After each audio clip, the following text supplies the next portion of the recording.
And we are live. Hello everyone, good morning, good afternoon, happy time zones wherever you might be. I'm Emma and welcome to my new series of Sunless Skies. Soft piano music, very church. Yeah, that's reasonable. So, for those of you who don't know this game, it's the, I guess technically third, but kind of second spin-off from the excellent, by the way, just going to casually plug it in here, browser game, Fall from London, which is an alternate history, semi-fantasy, semi-cosmic horror. Yes, shared universe from Fall from London, indeed. Sunless Seas was the previous spin-off where you were exploring a giant underground sea on a ship and having terrible things happen to you. And now this is Sunless Skies, where you are driving a train through space and having terrible things happen to you. I've not played a lot of it. I'm still playing Fall from London. I recently got back into it. I played so much of Sunless Seas. Hello, delicious friend, indeed. And yeah, Sunless Skies I played a bit back when it came out. Not a lot. I don't remember much of it. I've deleted all my save files, so because that's what I do. And I know that they've been updating it, so yeah, this is basically a fresh run. I'll remember the occasional thing, but that's about it. And these games always have the least comforting patch notes. When you have a note like "Eaters of the Dead will no longer pursue you endlessly," you're just like, cool, but also I hate that was ever an issue. That's terrifying. So yeah. If you know the Fall London universe already, all good. If not, I think most of this stands alone. If references and stuff come up, I'll explain them, if I catch them. Also, this game is loud. Like, the music that's happening at the minute that my levels is telling me is coming up to the same level as my audio. This is 30%. This game is loud.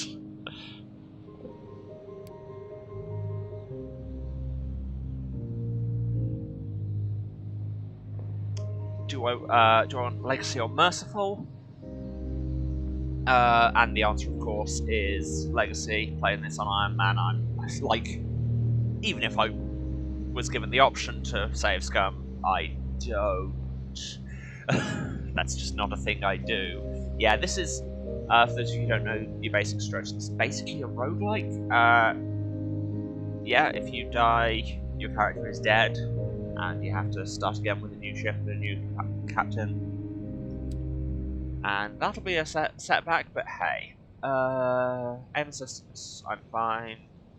Yeah, no, I'm fine with everything on standard. Do love having modular difficulty and things, though this isn't always good. Let's do the thing. Also, advance warning, this game will contain words. Many.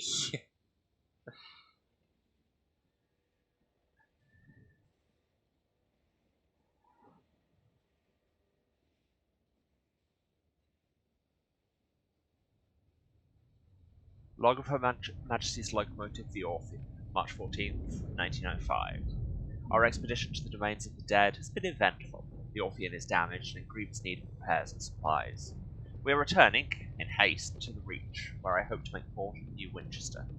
May God be with us, for 1,000 deaths wait in the sky. Final entry of Captain Amelia Charity Whitlock, DCM, written shortly before her death. Perfect timing on the fade-out, thanks game.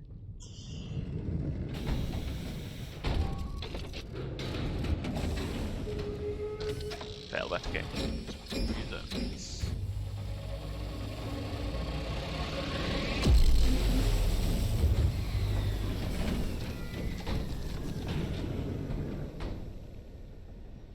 And here we are, and here is our train. And I might actually move where I am, because I was sat in the way of all your readouts down there. Look, I'm on the right. So yes. Here we are, we have a train. March 15th, 1905, you have returned to the Reach, an untamed, sunless span of the heavens. London's new frontier, a celestial garden from wild.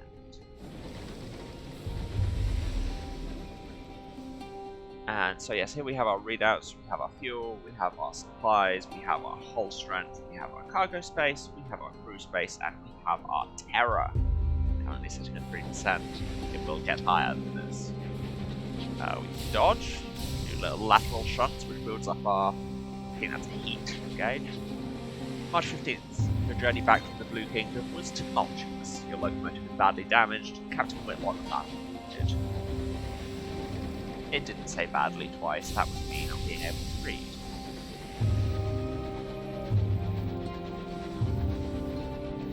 As first officer, the crew looked to you. The nearest station is New Winchester. Can you get the Orphean there safely? Yes I can. Although not if I head directly into that dead end like that.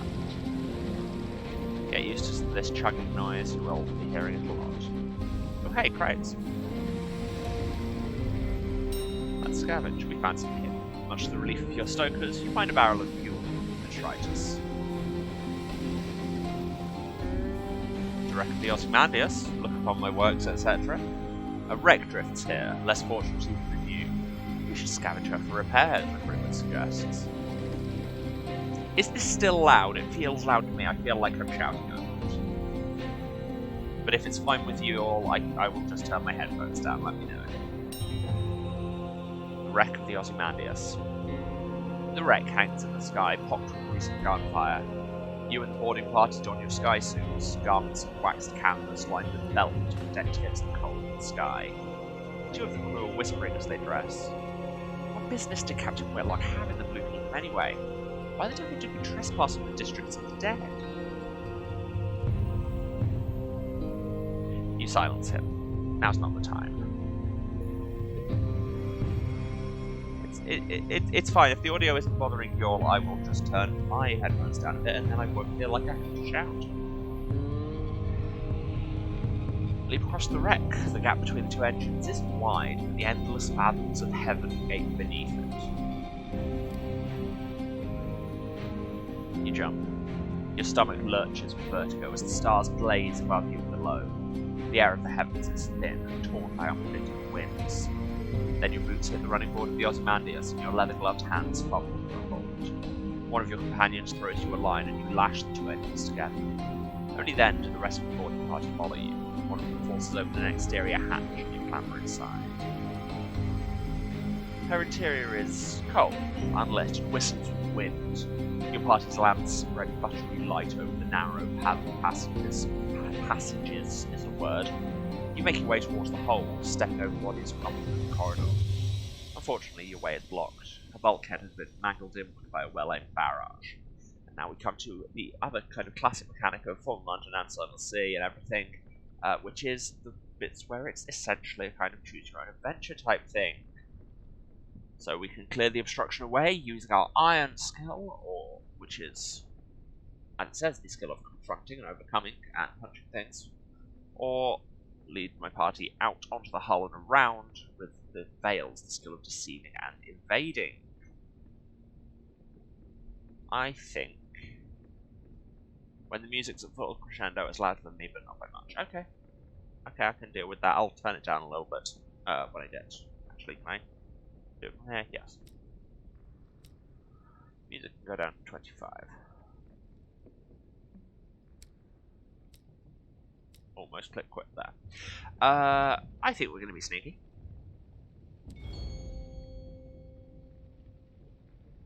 So go back. The rest of the boarding party follow you without enthusiasm. You recall the first time you climbed outside an engine, helping the captain fix a leak in an exterior pipe. The wind had shrieked, buffeting at you. You asked the captain what would happen if you slipped. You fall, she answered tersely. But where to, you asked? She looked down, then up, then back. The sky's depths spiraled all about you. Away, she said, and you heard her fear. Back in the present, you tumble back into the Ozymandias through a shattered window. Your party spilling after you, glad to be back inside. You've reached the Ozymandias' hold, a ruin of smashed cargo and spilt supplies. Hopefully somewhere amidst the detritus you can find parts to repair the Orpheum and restock your stores. So we will conduct a thorough search. Companions work quickly. The Ozymandias' hull has begun to creak. Directions on board may have compromised its integrity, also the bit where it was falling apart to begin with. You find enough food and gear to restock your supplies, and enough spare parts to make necessary repairs to the Orpheum. The food will need to be thoroughly thawed, of course, but you've eaten more than worse in the skies. "Oh!" cries one of your party, prying the lid off a long crate. It holds a cannon still nestled in straw. Another crewman pulls a battered bird cage from a pile of ruined cargo. Within the cage, something winged and furred opens a sullen eye. You examine your finds. So we now have 4 supplies. That is good, because your crew will constantly be eating your supplies. And when they can't eat anymore, then that leads to bad things, like them dying or murdering each other, and cannibalism and death.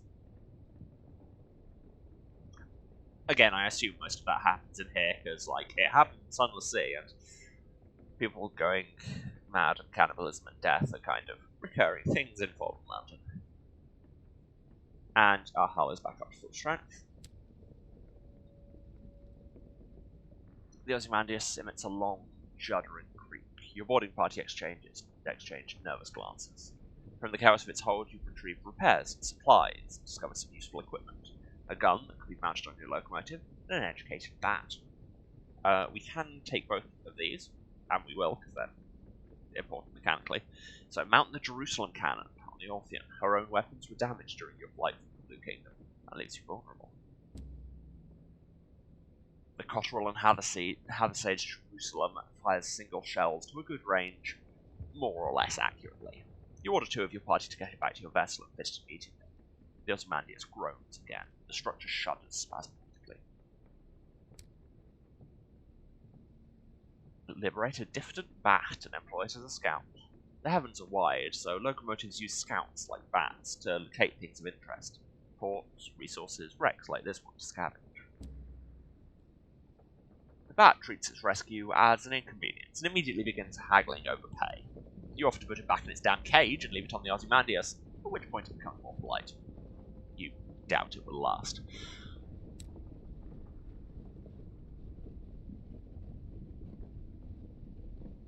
Now, we can press onto the engine room in the hope of finding more fuel, but the ship is falling apart, or just go back. Well, we're not cowards here.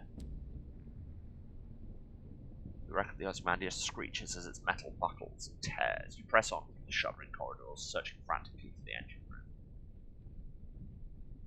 So here we have our skills again, and you will notice the dice next to it, which tell us roughly how likely we are to succeed.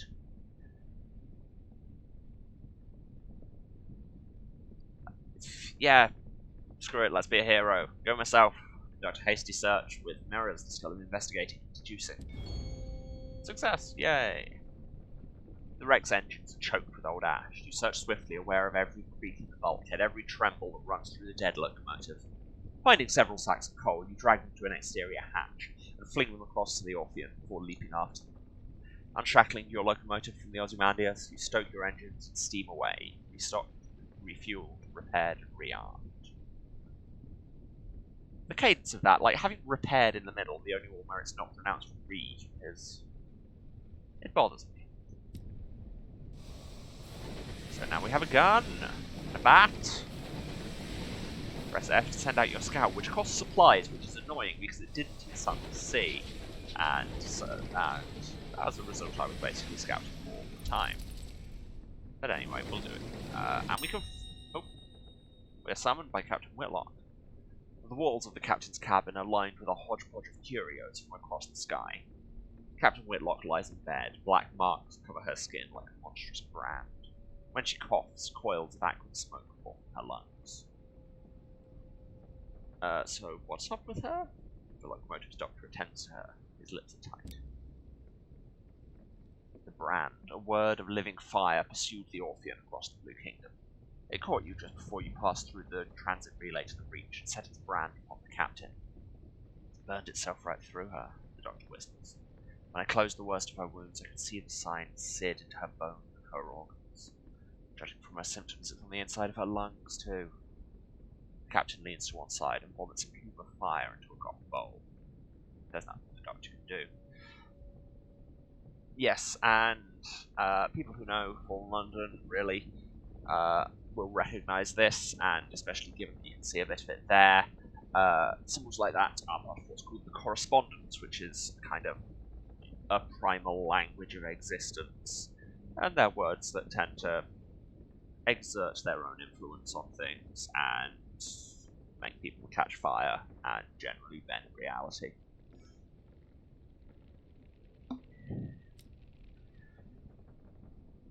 Approach the bedside. The captain opens her eyes as you draw near. She attempts to smile. No, didn't scroll down for some reason. Her mouth's blistered from the blue fires that dance on her tongue. Her hand grips your arm. Her skin is as hot as a kettle. Made arrangements. The Orphean will be yours. Her voice is just a rasp of burnt meat breath. Promise. She breaks off to scream a word in a language that was not made for human mouths. When she resumes speaking English, she is weaker, her request little more than a gasp. Promise me one last service. Promise. So we have a lot of potential things. I'm inclined to ask why she took the Orphean to the Blue Kingdom. It was folly to visit one of the lands of the dead, and now we are all paying the price. She laughs, a sound like wood snapping on the fire. Ash sprays from her mouth. It was worth it, she swears. Her voice is suddenly firm, her eyes hard and bright. Then she sinks back into the scorched pillows in a twisting, frantic fever. Well, I thought we'd get a chance to find out what her final request was. We didn't. Well, take my leave. You leave the cabin and the scorched stink of its air behind and return to the bridge. New Winchester is further than you'd like. The captain hasn't long left.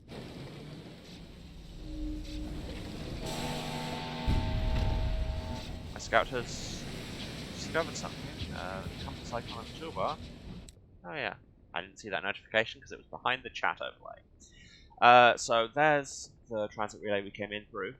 There is a station. Also, this map is large. And this is one of, I think, 4 areas in the game. Ah yes, here we are. We can go through the Reach, Eleutheria, the Blue Kingdom, and Albion.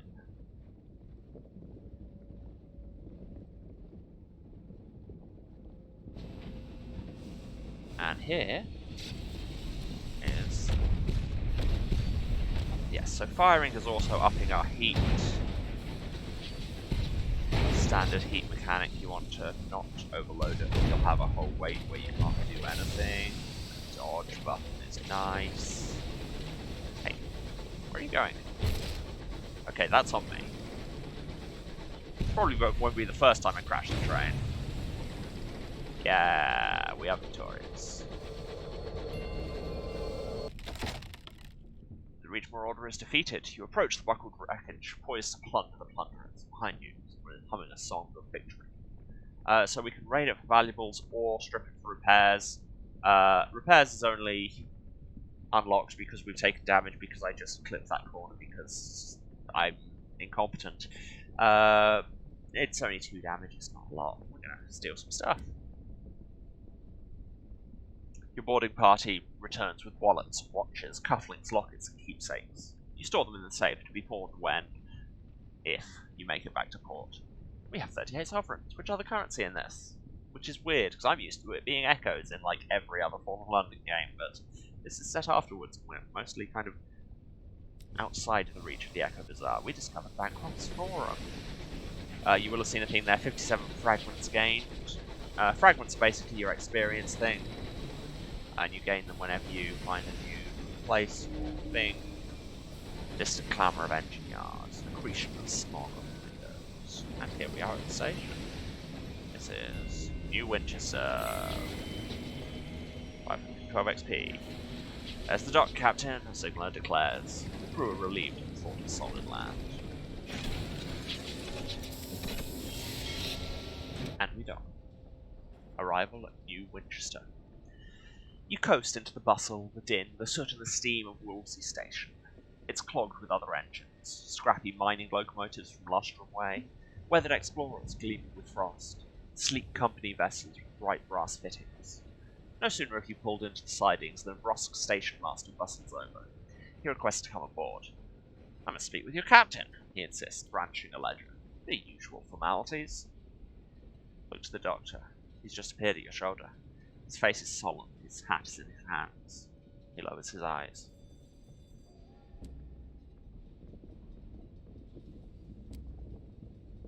There we go. The crew exchange bleak, wordless looks. The Orpheum itself feels suddenly more empty. The station master looks confused. You inform him that, unfortunately, Captain Whitlock has just passed. Ah, he says, neutrally. Sorry to hear that. Very sad, very sad. He waits for what he considers an appropriate minute and a half before continuing. Alas, even amidst tragedy, the cogs of bureaucracy must turn. If Captain Whitlock's deceased, the station authority require their answers from the first officer. He dons a set of spectacles and locates his pen. It'll be relatively painless. Name, background, purpose of visit, etc. Shall we begin? Let's. Character creation! So who are we? Today London lies between the stars, her new empire unfolds across the heavens. But 10 years ago, before the Northern Gate was opened, before the renewed Empress led her people into the skies, it lay in a vast cavern far beneath the earth, deep, dark, marvelous. Who were you then? So yes, that's the time frame of Fallen London and Sunless Sea, and it's one of the possible endings of Sunless Sea, is that you help a guy open a gate into the High Wilderness, which is essentially kind of magic space. And that's where we are now, as the British Empire has happened to it. So, were we a street urchin, a soldier, a poet, an academic, a priest, a sailor, which is a sailor of the Untersee, which is the underground sea outside of London, a Ministry of Public Decency auditor, or a revolutionary? And you'll note each of these is going to give a bonus to one of your stats.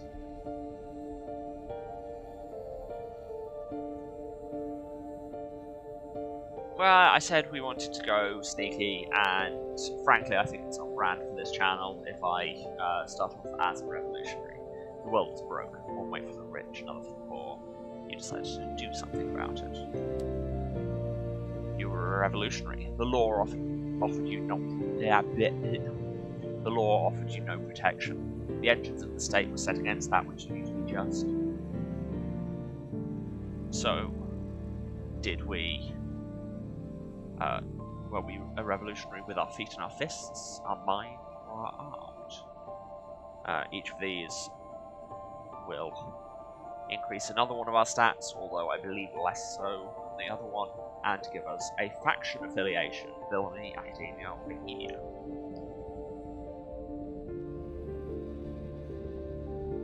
I quite like the idea of us being a poet revolutionary.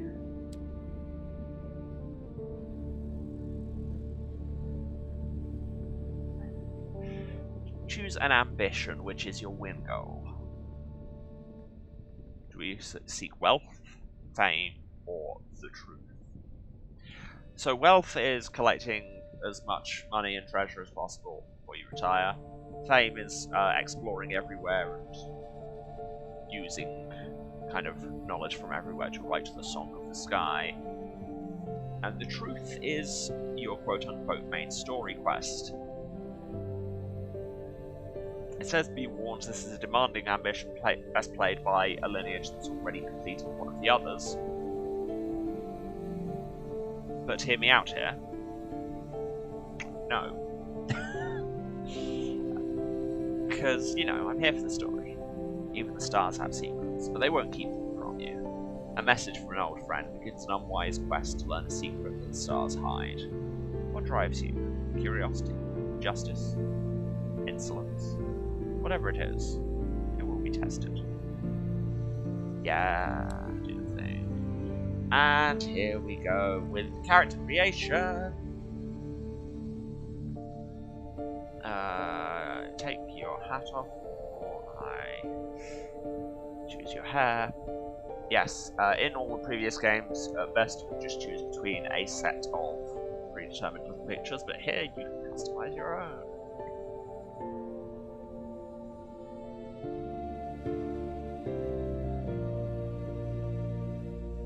I kind of love that little quiff. A little bit tinted, but in a good way.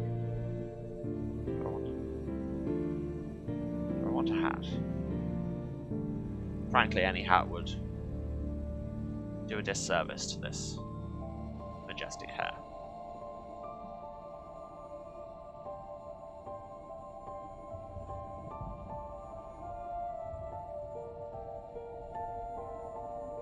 This has always been one of the kind of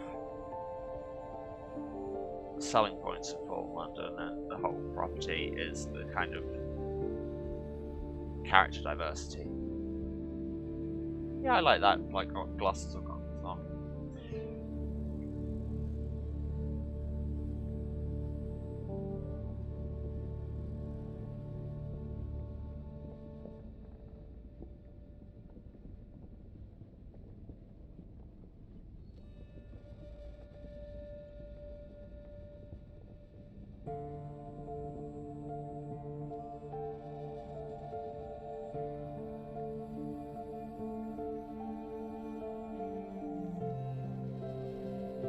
I'll have you know I am slightly speedrunning this for stream benefits. I can spend hours on character creators.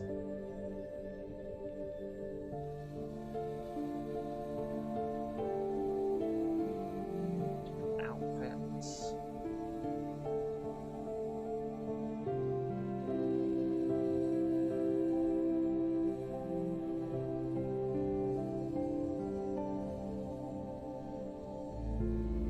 I like that. I mean, people who know me will know how much I appreciate a good coat. Term of address, I love this. You don't actually canonically pick gender for game mechanics, because all it needs to know is how people address you, and there are so many options. My lady, specialist, doctor, professor, officer, archivist, principal, administrator, secretary, intendant, nurse, comrade, brother, sister, reverend, madam, sir, citizen, captain, my lord. That is a lot.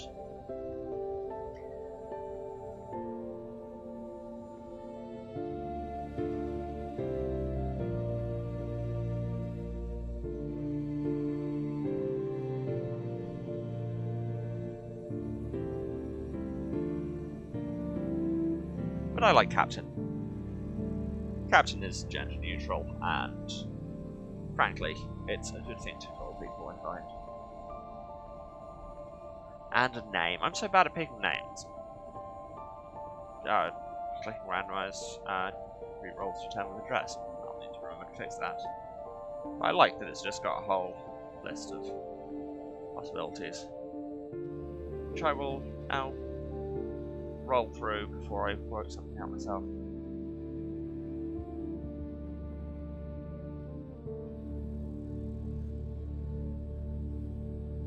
Actually, no. Just because, you know, for stream branding purposes. Sarah. Which could just as easily be a surname, let's be real. This is who we have made. Yes, you see those stat boosts we've got 25 fails, 17 hearts, 10 and everything else. Let's do this.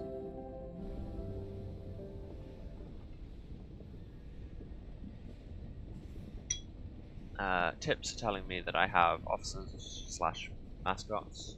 Cool. I can find that myself. 3 weeks have passed. This morning, Captain Whitlock received a simple memorial service. Her body was consigned to a necropolis train bound for the serene mausoleum. Now you sit with a handful of her relatives, and the threadbare officers and her solicitors. A methodical notary is reading the will.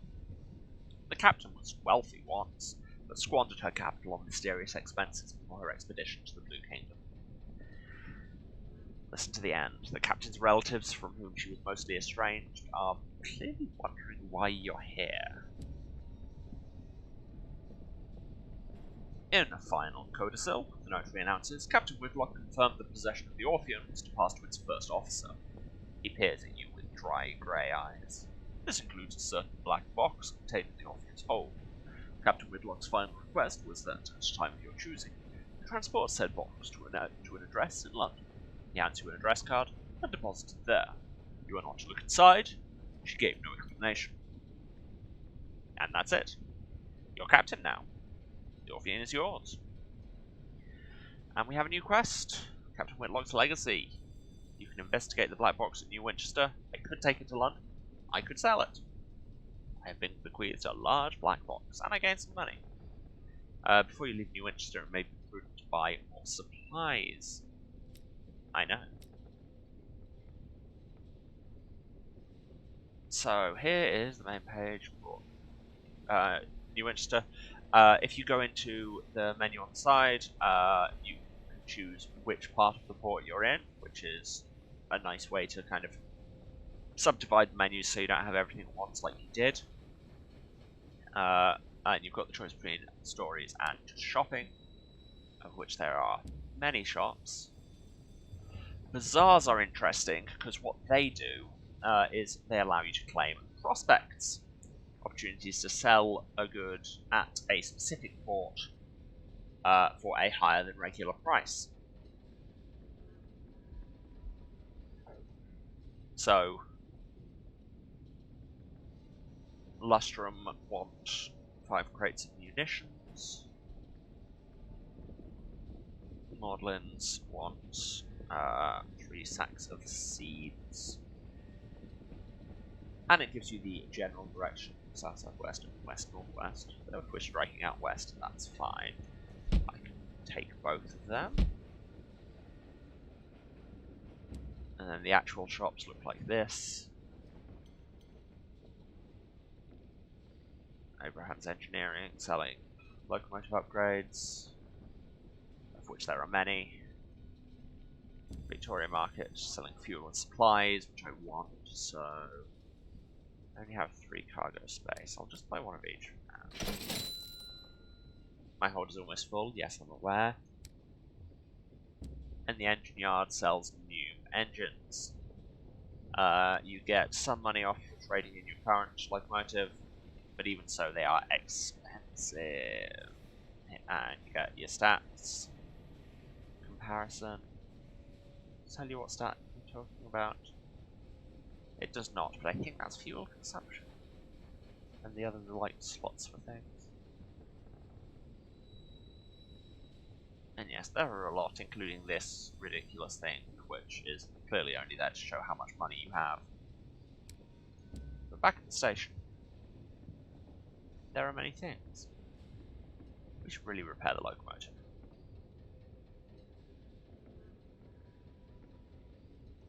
Could pay 3 sovereigns per point of hull. Yeah, that's fine.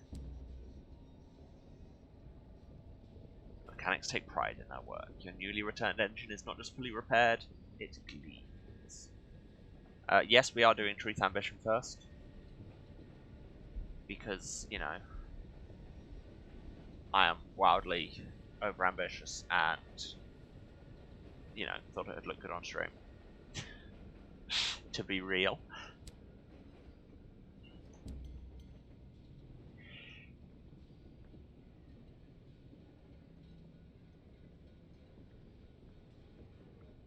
New Winchester. The smoggy, clanking, singing, stamping. Legacy on my legacy, always. Will this come back to bite me? Yes. The smoggy, clanking, singing, stamping, thronging, frantic heart of the Reach. An ever-expanding port of soot-smudged glass and bright steel spilling across a drifting, mist-wrapped archipelago. Its factories thunder, its engine sheds ring with hammers and hiss with steam. Locomotives chug into sidings for repair, or flare across the sky and away into the high wilderness.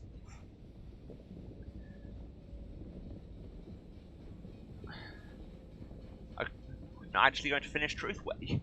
Bold of you to assume. How goes the war, which is, you know, a thing that we apparently know about?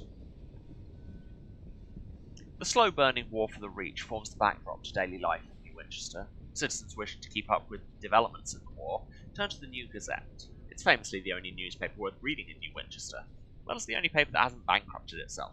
Its quality speaks for itself. So we can read about the progress of the war, my reputations with the factions, and who currently controls the Reach. So currently, the Assembly runs New Winchester from Victory Hall and seeks to strengthen its hand in the Reach. London's proxy, the Windward Company, however, maintain a considerable presence in the Reach. While New Winchester is still neutral ground, tensions are mounting within and without the fort. I vaguely remember this. Yes, you will be helping a couple of different factions. And, yeah, which ones you help can eventually overtake the whole area. Are they talking about me? Your name does not appear in any of the taxi-focused reporting on the war. Apparently you are not considered worthy of comment, and there's no mention of you among the stories about the Stovepipe's recent fortunes, but then this all makes sense on account of we have just got here.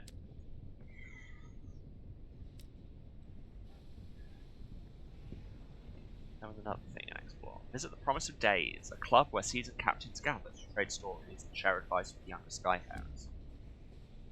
Old pistons gleam on the walls. The shelves are crowded with mementos from across the sky. The clientele raise their voices to be heard among the comforting clamour of the adjacent engine yards. Ah, yes, the ask them how to make your fortune through trade would tell me about bazaars and prospects, but I have already done that. Let's introduce ourselves. 4 are gathered at their usual table. The masked citizen, a libertine polymath, pioneer of the neo-nocturnal artistic school. The bedeviled didact, a scholar haunted by his discoveries. The plucky baroness, explorer, collector, philatelist. And spatchcocker Meg, who hunts monsters. Of course, everything out here is jolly dangerous, says the baroness. Few risk the skies, so news of distant ports is valuable. Collect port reports from the places you visit, deliver them to Victory Hall or Company House. The more you turn in at once, the more they'll pay. Look for other opportunities on the way, advises the masked citizen. Passengers who want transport to Richmond indeed bloody work, etc. Yeah, this is the same kind of thing it is in Sunless Sea. You go places, pick up reports, bring them back, and do errands on the way. Ah, okay, here's the thing on how to do trade. I've already explained most of this, but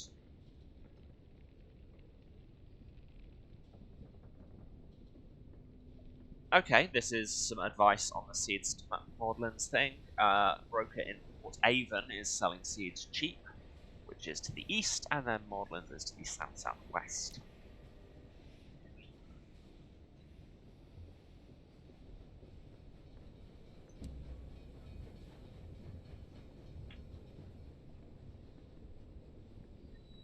As we increase in level our... yeah, I'm going to skip over a lot of the kind of just instructional text. So, as we level up, our affiliations increase, and they will unlock us new, more rewarding bargains and prospects, and allow our next captain to inherit some stuff when we die. Cool. Good talk. Let's recruit the incautious driver. I specialise in test driving, but I'm looking for something quieter. The driver indicates a crashed engine still smoking. Like that. Without the screaming. So, having this will get you a chief engineer, who increases my iron by 6, hearts by 2, and affiliation with the establishment by 1. And it'll cost me 20 sovereigns. Yeah, that's fine. The driver boards, eager to get started. I recently parted ways with the Windward Company, they explain. Personally, I think a crash a week isn't so bad. They disagreed. Oh well, live and learn. An opportunity with the fastidious inspector. Excuse me, Captain. A woman pushes through the crowds towards you. She's short, square shoulders, and a neat black suit with polished shoes. She shows you the case of her pocket watch. It's embossed with the crown and hourglass of London's horological office, the body responsible for ensuring time is consistent across the empire. I'm hoping to book passage to Port Prospect, she says, slipping the watch away. I can, of course, pay. Yeah, why not? Thank you. The locomotive I was on broke down following a boiler rupture. The chief engineer's fault, I suspect. A gentleman fonder of brandy and diligence. Here, an initial sum to seal our bargain. Prosper lies to the west-southwest of New Winchester. Not that there is such a thing as north-southeast or indeed west out here. Instead, London cartographers picked 4 of the brighter, more reliable stars visible from the Empress's new palace and named them northeast, south, and west. Londoners value familiarity. Got 50 sovereigns. Got somebody to take to a place. First step of our ambition, an old friend. Following your return to New Winchester, you're eager to meet up with an old friend. She is an earnest agitator. You were firebrands together. You kept one another's secrets even in dank brick cellars where special constables bloodied their knuckles on your ribs and jaws. In time, you learned to temper your fires with guile. You were in this for the long haul. When London relocated, you went with it and resumed your activism in the heavens. Your friend somehow acquired a locomotive, the Azazel. Perhaps it was a gift from her patrons. Perhaps, as some said, she was the black sheep of a wealthy old blood family. She took her cause to the far corners of the sky. She's still captain of the Azazel and associates with a group of seasoned captains who gather at the promising days here in New Winchester. Perhaps you can find her there. We just went there. A guy. Back to the club we go.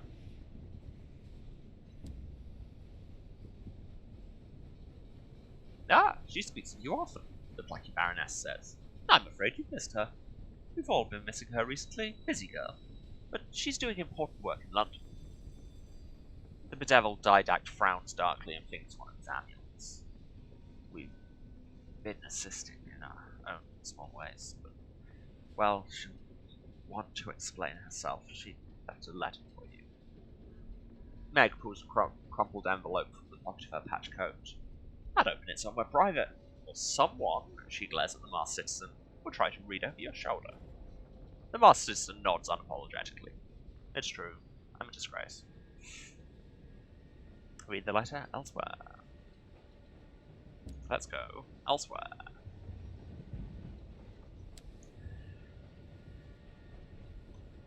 Let's examine the letter. Privately, you examine the letter. The earnest agitator's handwriting, never neat, is clearly hurried. There are several unfinished trains of thought angrily struck through. She writes coyly of having embarked on a journey of the most fundamental discovery, and of having uncovered celestial secrets. She says she wants to discuss her progress with you, but does not say where or when. The envelope also contains a collection of unfinished crosswords cut from the newspapers. So, we cannot currently decode the message, hence why it's kind of red and faded, and this shows what we need, which is 2 savage secrets, so we will get back to that. Investigating the black box. Captain Whitlock left it to you in the hold of the Orpheum. Her will described it only as a black box, a description you consider to be an unhelpful understatement. It's a casket of black basalt, longer than you are tall, unadorned, with a single small recess that contains a keyhole. The thing must weigh most of a ton. It stands upright in a corner of the hold, where the crew have pushed it out of the way. When did we acquire this?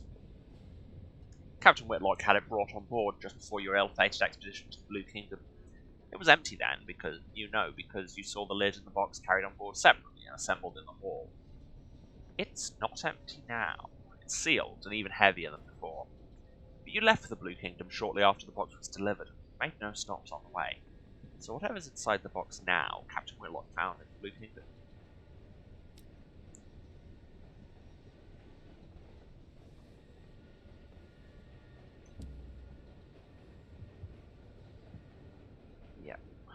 Take it to London or sell it.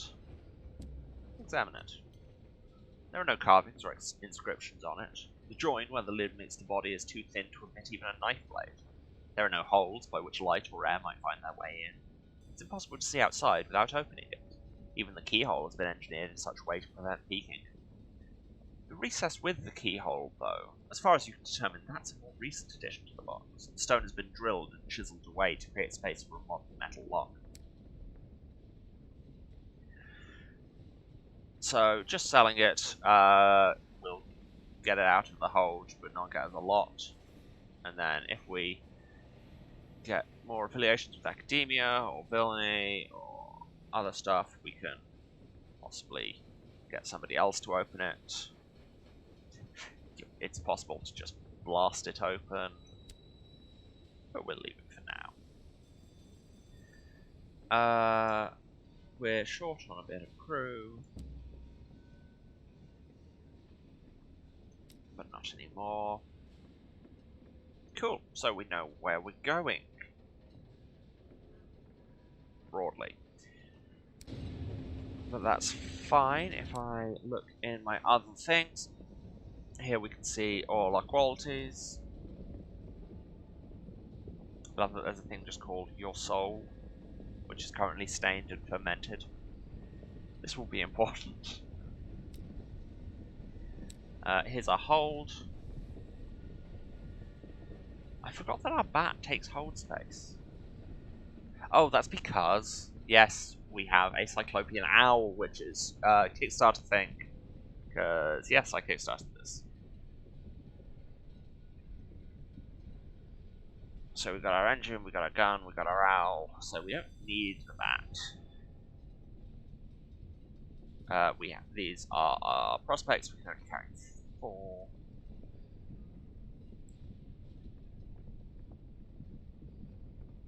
And the opportunity for seeds was somewhere to the east, right? Is that my journal? Yes. Trading opportunity. I said the prospect, I did that. I literally did that. We'll prosperous to the west-southwest. Yeah, we wanted Port Avon, which is in the east. We have our officers use this tab while in port to appoint them, or at any time to talk to or otherwise interact with them. So, we have all different slots. So, our incautious driver can be our chief engineer. Wait, that's not the button I wanted. And we have an obviously delicious rabbit, who can be our mascot. Because really, are we not all obviously delicious? Okay, so yes, we want to go to Port Avon first to pick up seeds, so that we can take them to Orleans and sell.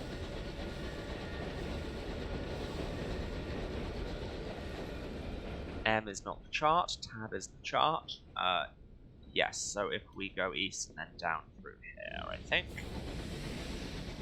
The map is semi-randomized. Or at least it is. It was in Sunless Sea, and I'm assuming the same system is being used here. Why am I getting so close to that corner?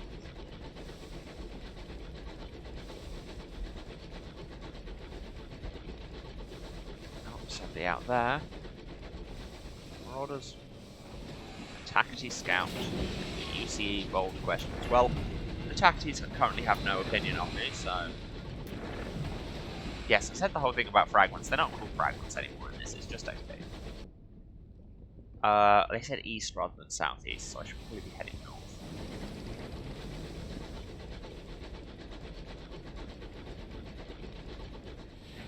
Game, work with me here. I know this is a train game, but you don't have to chug so much. Keep trying to Tokyo drift this arcane abomination. Yes? What's your point? What is, as the poets wrote, what is this life of full of care? We can't drift a train through space.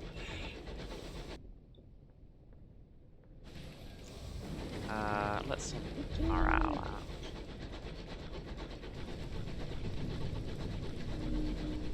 We found a thing.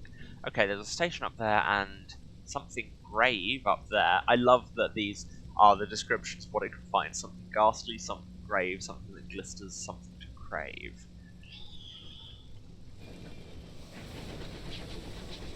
The Fallen London universe as a whole has never been one to, you know, actively give you information if it doesn't need to. A distant nebula shines on this place, its light and mellow as melted butter. This looks like a place. Ruins for the sky, the work of giants. But nowhere in, and here's a port.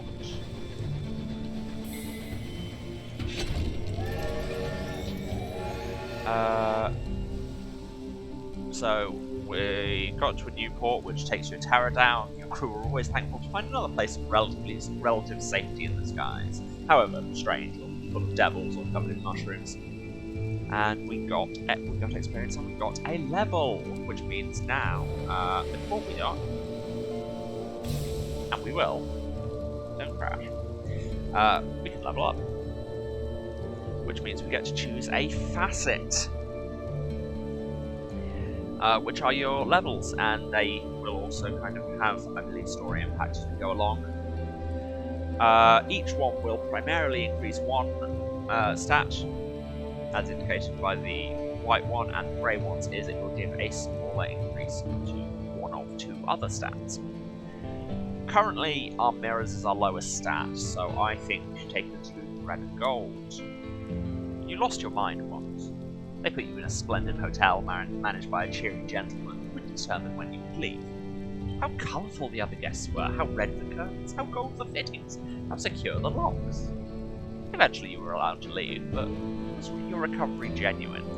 So we can choose whether we want a bigger increase for iron or bales. Our iron is lower, and I like to keep my stats relatively balanced, much as that might not be particularly optimal sometimes. So yes, I'm feeling much better. Through trial and error and determination, you learn to tell what is, what is not. The manager said he was sad to see you go. So yes, we had a brief stay in the hotel run by the cheery gentleman is the their equivalent. It's the Royal Bethlehem Hotel, which is their equivalent of the Royal Bethlehem Hospital, which is what Bedlam's technical name is. A little bit of there will be historical references throughout. Port Avon, behold, a ruin of giants. Gargantuan blocks jigsaw together, furred with moss, whispering with orchards. A bucolic village nestles amongst them. Smoke coils daintily from the chimneys. A leisurely game of cricket unfolds on the village green. Disembark. A ramshackle dock juts into the sky beside a farmyard scattered with rusty locomotive parts. Plating, piping, a chugging motor with its innards exposed. An oily-faced, black-haired girl waves your locomotive into position. Welcome to Port Avon, she calls as you disembark. A rich knot of scents greets you, leaves and wood smoke, enriched by an infrequent but pungent intrusion of goat. Port Avon welcomes new visitors, but your novelty will wear off the more time you spend there. When you visit in future, you may need to bring something to keep them friendly. So our level of welcome is currently 3. Write a port report. That's always like the most important thing to do when you get somewhere, because those will, once you get back to New Winchester, those will sell. Were it not for talk of smugglers and sky beasts, you could easily confuse this place for a village on the world you left behind. Quite peaceful here, apart from some fuss over a newspaper delivery. The villagers frown and change the subject when you ask about it. So yes, we can hand them into Victory Hall or Company House, which are the headquarters of the Tackies and the Stovepipes. I can't remember which one's which, or exactly what their politics are. We'll find out. So yes, these are how we can increase our welcome. If we had some salon-stewed gossip, or some tea. But also, we could recruit this repentant devil, who looks like he should be played by one of the Fox family. He's looking for passage. He claims to be useful. He doesn't ask where you're headed. He's repentant. There could be no harm. Yeah. We need a signaler. Except that will take almost all of our money. I need this money. Sorry, my dude. So there are 4 different places we can do stories. But first, well, I think I need to buy these sacks of seeds. I've overloaded my hold. That's not ideal. But it's fine. I will sell a barrel of fuel. And we'll go. They're also selling jumbles of undistinguished souls. Yes, there's a lot of That's the thing. London got dragged under the earth, and also Hell was there, so Hell has a pretty significant impact in the storylines. So elsewhere we have Village Green. A golden nebula scintillates above Fort Haven's apple trees, allotment sealfishes, and steeple church. Here you may, if you choose, immerse yourself in the village's quaint rhythms. There's the auroral sommelier, or the Village Green itself. Well, let's have a look. Someone's grafted brass wheels to the carcass of an old armoire and impaled its top with a jaunty damask umbrella. A man stands behind it, flesh and finery the colours of the dawn, shepherding customers through their sampling of wines. Sweet wines, sour wines, subtle wines, and simple, spirits of every vintage, save, of course, the Hesperidian cider, gives a small, sad laugh. I know because I looked. This is the only place with real apples, but even here, that cider eludes me. Hesperidian cider, you say? This does merit investigation. Come here, come close and listen. Come close and listen, you effervescent thing. I have a story. An associate of mine, he once gave me a sip of it. One golden drop to place under my tongue, and my life was changed. A carnivorous pleasure steeps in his voice as he speaks. I went back to the store immediately, of course, but the price was too much. And then, eventually, the dreams drained away, and now they're serving wine to drunks. His laughter is black and bitter, but the auroral sommelier gives you the address nonetheless, just in case. If you decide to risk the same grief, savour it for me. So there's a shop in London to find. When we get there. Hesperidian cider, it's an established thing in the canon. It was a thing in London where you could, it was like in the real basic shop, one of the first things you could see, you could pay, I think it's 160,000 echoes, which is an obscene amount of money, more than most players will ever see, for Hesperidian cider, where the description is all caps, whosoever thirsteth and drinks of me, so shall they never die.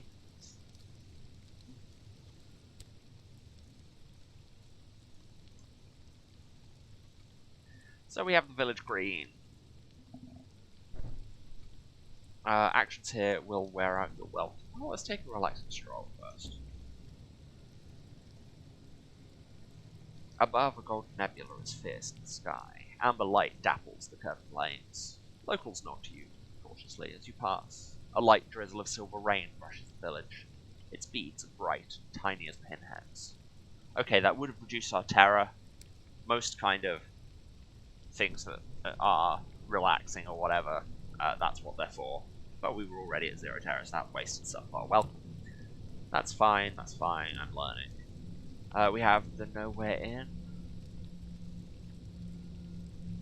Actions here will also wear out my welcome.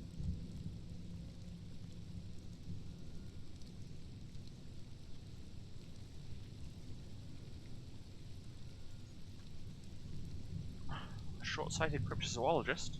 She perches on a stool in the corner, staring at a map in reach. I could have... No.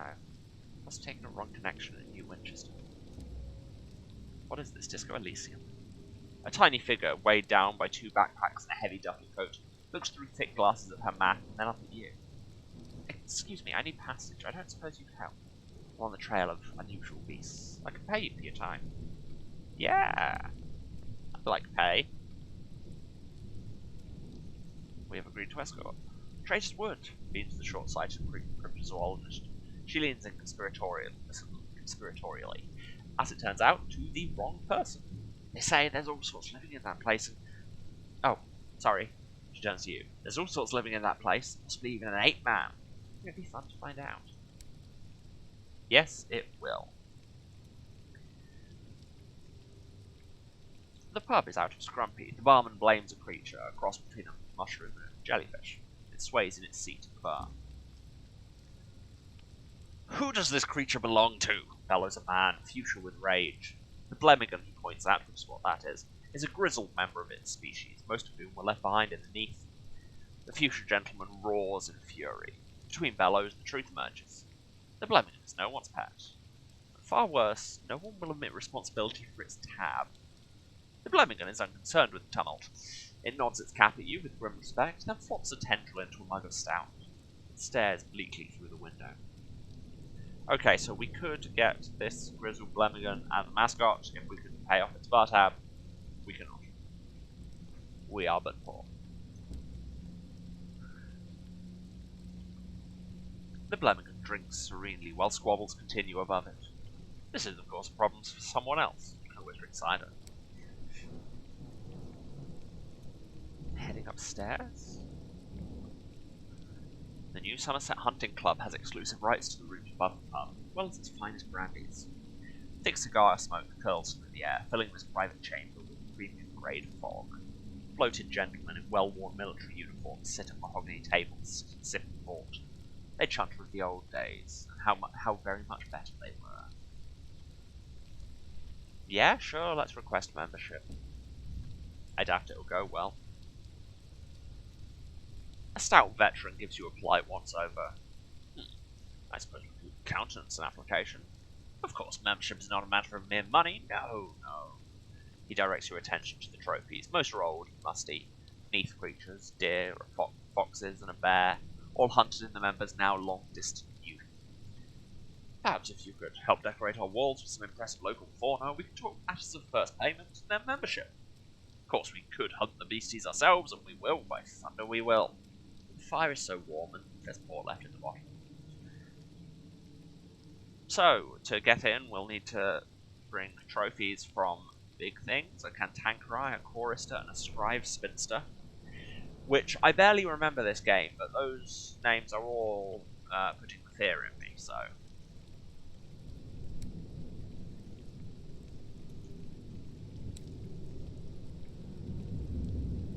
Now, so we have the Cyclopean Ruins.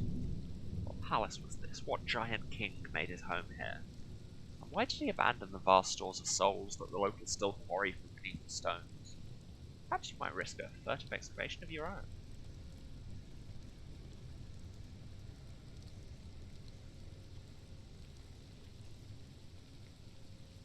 So we can conduct a nocturnal excavation, try and dig up some souls. 42% or 48% chance of enjoying the picturesque surroundings. How they soar, how tragic, how solemn, like the most rampant visions of Turner.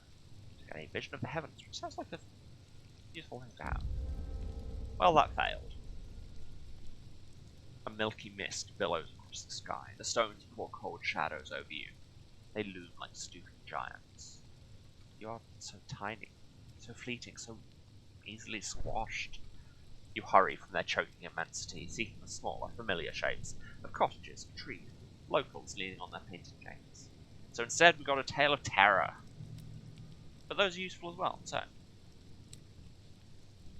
Okay, I'll leave it, because the next thing will wear out my welcome entirely, and I don't feel like doing that just yet. Instead, we're going to go back to New Winchester, and thence to the left.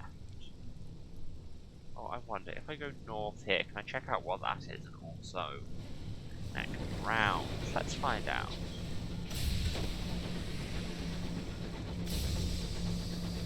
God, I'd forgotten how useful the lack of dodge is.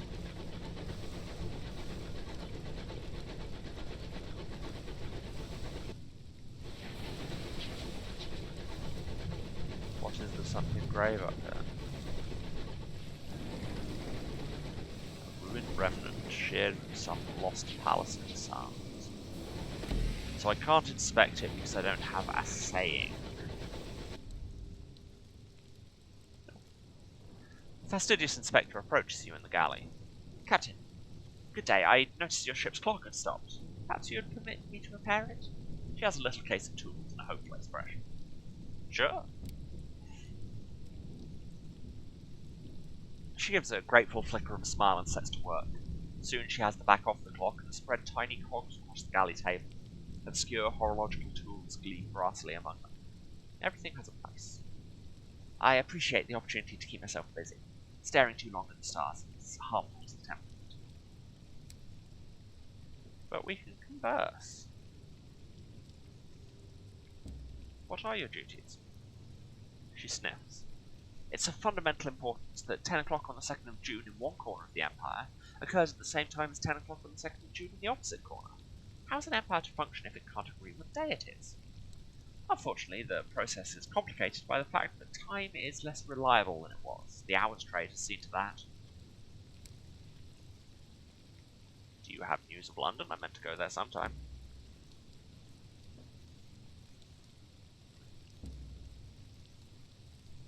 No. London sits in her coat of smog. Courtiers squabble at the foot of the throne of hours, hoping to receive endowments of years. Meanwhile, hard-working civil servants labor to ensure everything runs as it should. Is there a touch of archness there? All is normal. I miss her, though. There is no city like London in all the skies. And Albion is very different from the Reach, much more civilized. So about the Reach. It has an uncouth splendor, but I miss Albion and the steady light of the clockwork sun. These sunless reaches are so misty and quiet. She pauses. But critical. The territories here are rich with raw hours, and enough vegetation grows on them to feed the whole of London, even if some of it is a dubious shape. So you said the hours trade. You've heard the Empress awards her favourites with gifts of years to extend their lives, and that you can become rich mining for hours to satisfy London's hunger for them. Oh, hours have more use than that. We use them to increase the efficiency of work worlds, speed journeys to distant regions, to resolve overcrowding in prisons. It does make my life more difficult when time knots and stretches like wool on the loom. More difficult, but more vital. Her Majesty seized a great trove of them when she assumed the throne of hours, and now even more have been found in the Reach. Miners dig them from the ground. She looks momentarily wistful. I hope someday to retire with a modest pension of years myself, to prolong the better part of my retirement. And the war? There are those who feel that London is a long way away, and that they'd do a best job of governing themselves. The frontier attracts independent spirits. We call them tacketies, for the hobnail boots are so practical out here. London, unsurprisingly, disagrees. The Winwood Company earnestly represents Her Majesty's interests in the region, sometimes very earnestly indeed. The tacketies call London's loyalists stovepipes, for our hats, I suppose. She avoids looking at you. And you, Captain? Where do your sympathies lie? So do our sympathies lie with London, with the tacketies, or with nobody? Honestly, given that we've already picked revolutionary, I think I can only choose the tacketies here. We are never free of the past, she says, her hand touching her pocket watch. Never. Okay, well, compliment her skills, because, you know, a job worth doing. Thank you, she says. A small, embarrassed silence. It's possible the inspector is pleased. It's rather hard to tell. Well, good evening, your inspectorship. And to you, Captain. I think I shall make a cup of tea. Okay, so was that the thing I was here to look at? Yes, so turn around. Yeah, the turning circle on this is not as good as perhaps we would like it to be.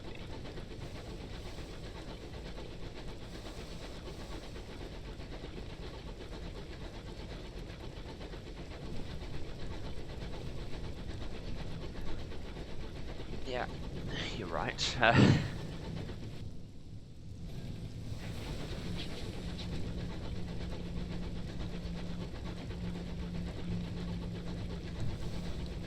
Welcome to the part of the stream where they bully me into self-care.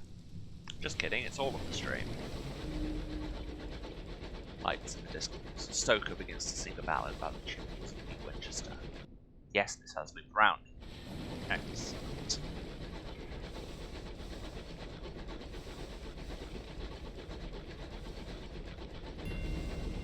Trapistos, hurry. Work. No, I want to go. I want to turn the other way. Outside turn. Peel out. You say I should stop trying to drift this train, but in my defense, it's fun. The movement's a lot more responsive than it ever was in Sunless Sea. Which I guess makes sense. space trains feel like they would be more maneuverable than boats. I don't know what I'm basing that on, really. I just said it.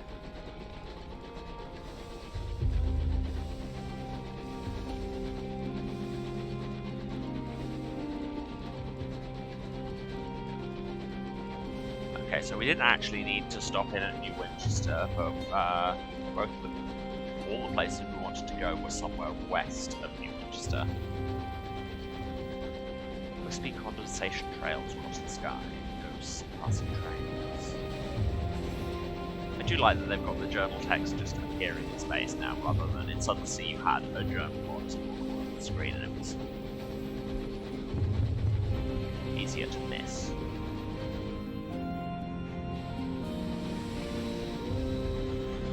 I kind of want to send my owl out, but at the same time supplies.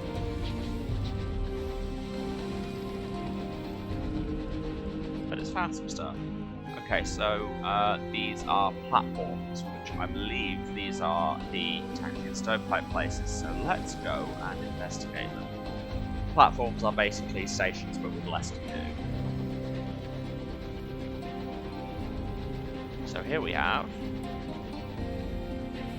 Here we have... You can tell me what it is? Victory Hall.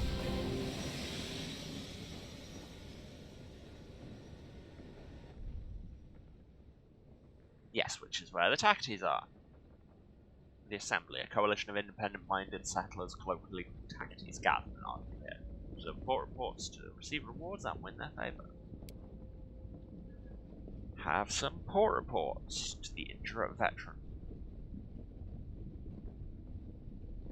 So yes, giving one faction port reports will let them increase their influence. So here you go. Well, I'd rather know than not, I suppose. Thank you for bringing this to me rather than bloody stovepipes. I'll arrange a gratuity. So we got 100 sovereigns out of that, nice. Influence things in favour of the Tacketies and away from the stovepipes, and we have one Tackety gratitude. Once we've got enough gratitude, we can trade it for secrets, artifacts, or just more directly affecting the balance of power. And if we have contraband, we can give it to them. Do they have a shop? No.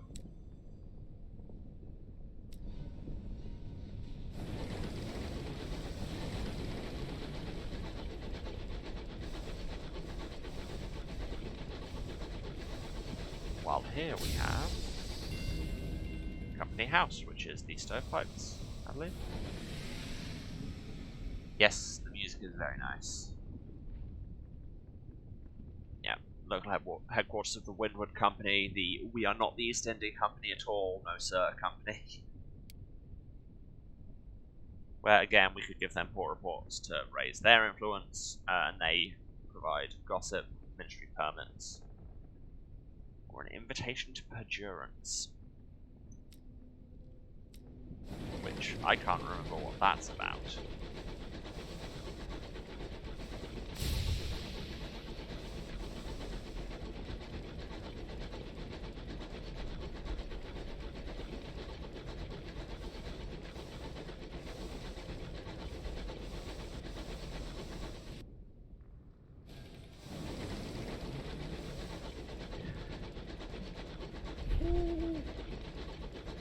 Yes, there will probably be big sections of this that are just me noodling around trying to find somewhere to go. Up there is something to crave.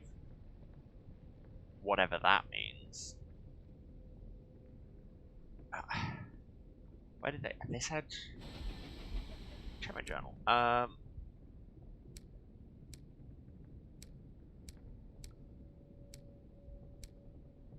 Port Prosper lies to the west-southwest.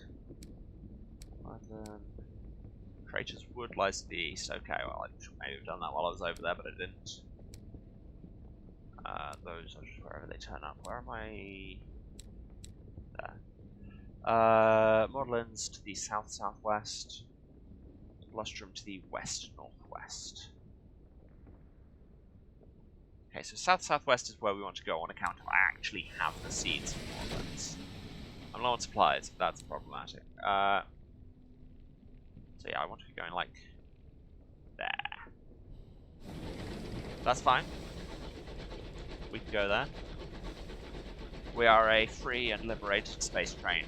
Do whatever she wants.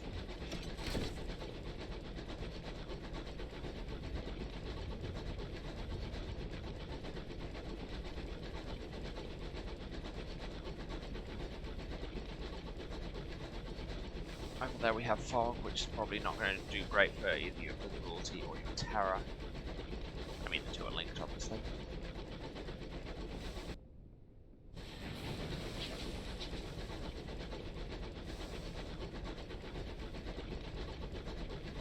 Another ship over here. If they don't bother me, I don't feel the need to bother them right now.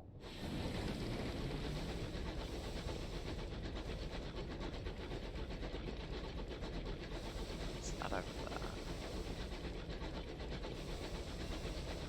Watcher's Crucible. Not something we're currently interested in finding. There's plenty of named places that are just there for flavour and to give you an XP boost when you discover them. And because, you know, somebody put enough into the Kickstarter to have their name put on something. I think we're in the right kind of area now, so scout. Oh, hello. Over there. There's something else to crave down there. This is a lighthouse, okay. Young's found.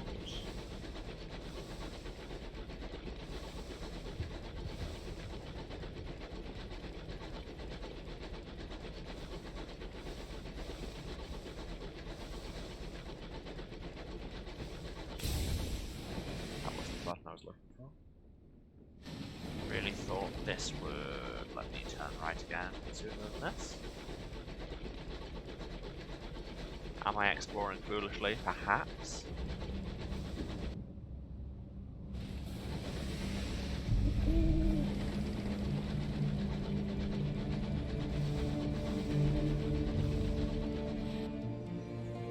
Okay, there's something grave down there, which, okay. There's Barcelar's Folly.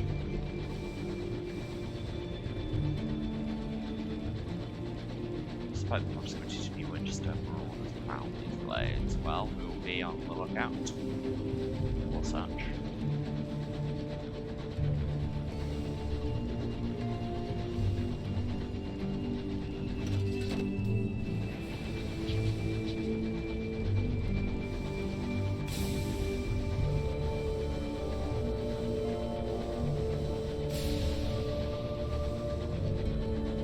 And here's a house. Hello there. A homestead. Settlers who live so far beyond the edge of civilization relish the hardships of solitude. They'll fiercely defend their small territories, but occasionally work with company and trade. You set down beside a pockmarked homestead with a holy roof and cracked windows. Its inhabitants are struggling for a bad year, and will find the next one worse.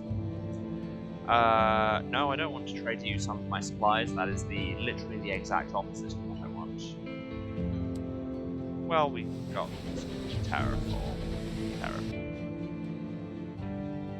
Decrease. Maybe it's further west. Yeah, as I say, the map is semi-randomized, so you don't know exactly where things are going to turn out. Which can get annoying when kind of you know the systems really well and you're just desperately trying to find one particular port. Although again, I'm generalizing based on Sunless, which is very much that way.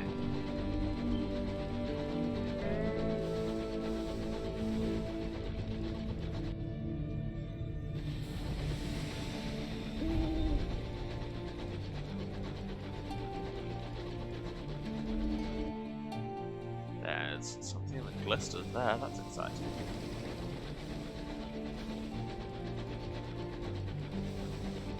Crates. Do they have supplies? Please say they have supplies. No!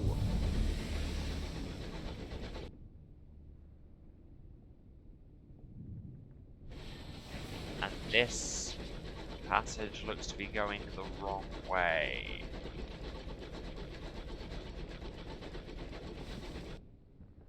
I'm reasonably sure this is not the way to Maudlin's.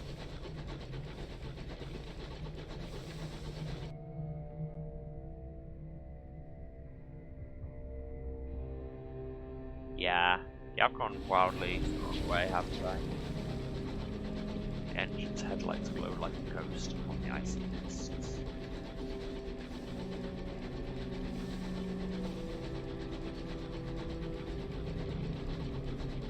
Now see, this is probably where a wise person would turn around and go back to New Winchester and not press on.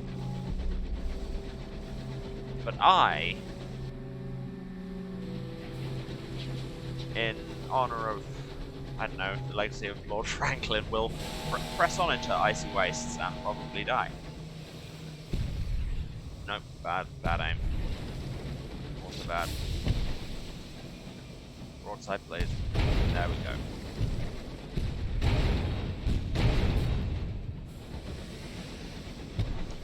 See that one coming.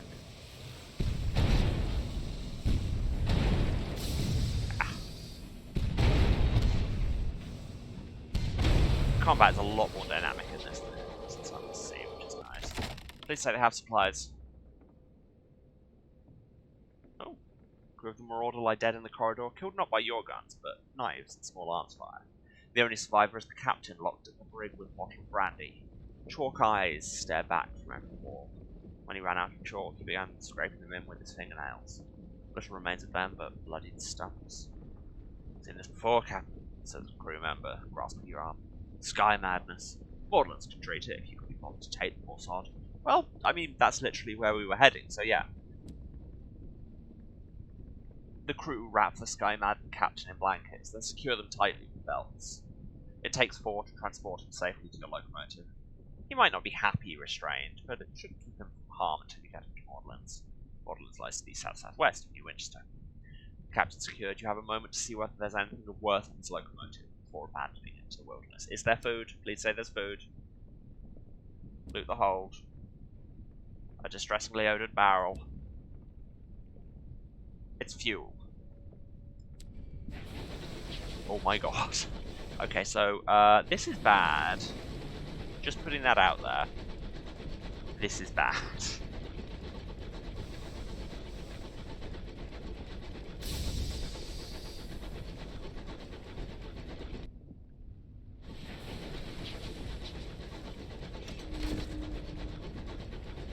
Little food left now. Soon hunger will begin to bite. Yeah, we are out of supplies. So when that meter runs all the way down, very bad things will happen. I want to scout to see if we're near Borderlands, but at the same time I don't want to because it will eat up a little more of our supplies.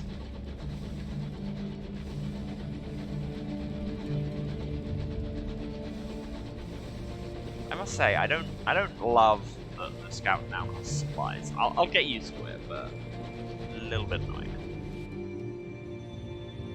There's a wonder over there, but I don't have time to wander. I need supplies. So I'm dropping out. Anything? No, the outcome, nothing. This is the worst. They said west-southwest, and we're definitely more southwest than west here. Is it time to just bug out and run back to New Winchester? I'm probably too far away. Borderlands or nothing.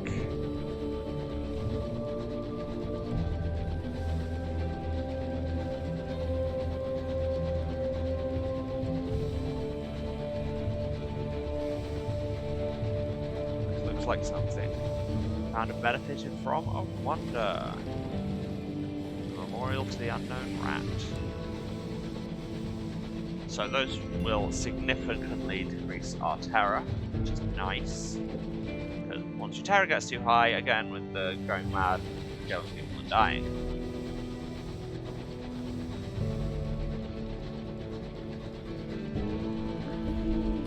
Risk another scout. Anything. Treasure. But I'll check because there might be food.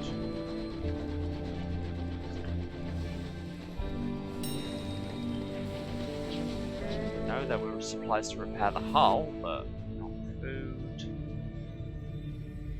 I've gone the other way past the memorial. Am I entirely doomed?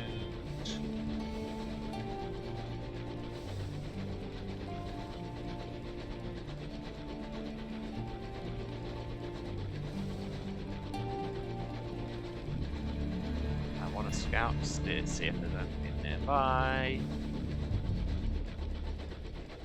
Oh, what's that? That is in the background, but oh, there's. Does that have water? Is this Maudlin's? I think I found Maudlin's. We're nearly out of food. Please don't sage mutiny before I get there. Please don't, please don't, please don't, please don't, please don't. No, no, no, no. Yes! Carolyn? This isn't where I wanted to be!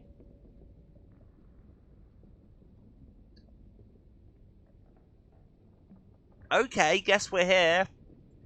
This peaceful Carmine institution was founded by devils from London and dedicated to the betterment of the soul. Botheridge's A Tour of Heaven describes it as a cross between a spa, a sanatorium, and purgatory. She commends its bracing airs. Let's enter the foyer.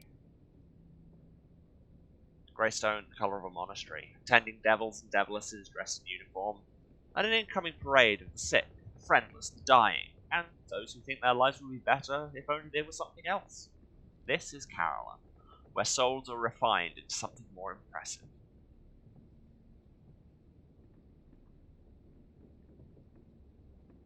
That's right, port report. You take some notes on a pilgrim's journey through Carolyn. The first port of call is the beehive-shaped office in the centre, or more accurately, the long queue leading into it.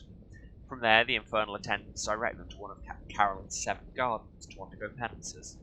They certainly look penitent by the time they emerged. Presumably their souls are much improved. Not that you can tell. Let's speak to the presiding deviless. The presiding deviless works in an office shaped like a beehive, a stone and wickerwork building that stands all alone in the middle of Carolyn's central courtyard. She conducts intake interviews with new patients, one by one. After a long time in line, you reach her at last. Greetings, Captain. How may we stretch, strain, purify, and strengthen you now you've come to Carolyn? Explain. We do whatever is necessary to reclaim unsatisfactory souls, she says. She sits back in her chair, and you can imagine her making just such a pitch to the princes of hell.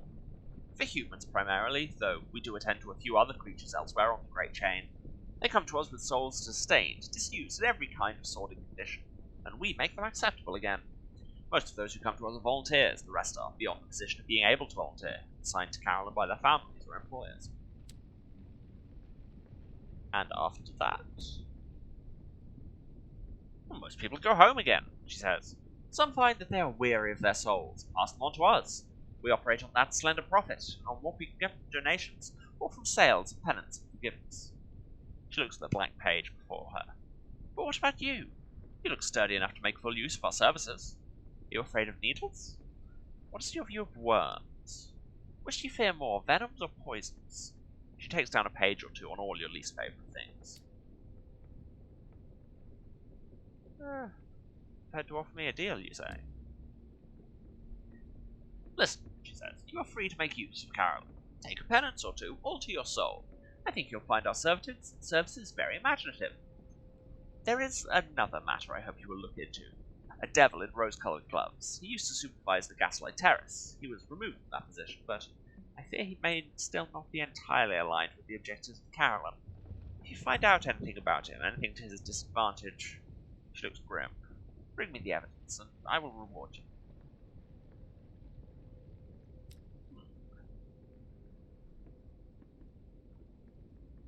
So if we had souls, we could purchase indulgences. Once we've gone through all of the penances, we'll be able to do something there. Come back if you have any other questions, says Devlis. She's already opened the next file, I'd ask. Okay, but more importantly, They sell food. They don't sell supplies, but that's fine. I don't need supplies.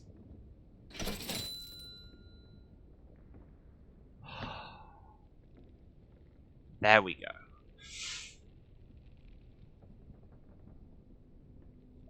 They also sell chorus nectar, which I can also get cheap, but not cheap enough that I can actually, you know, afford it.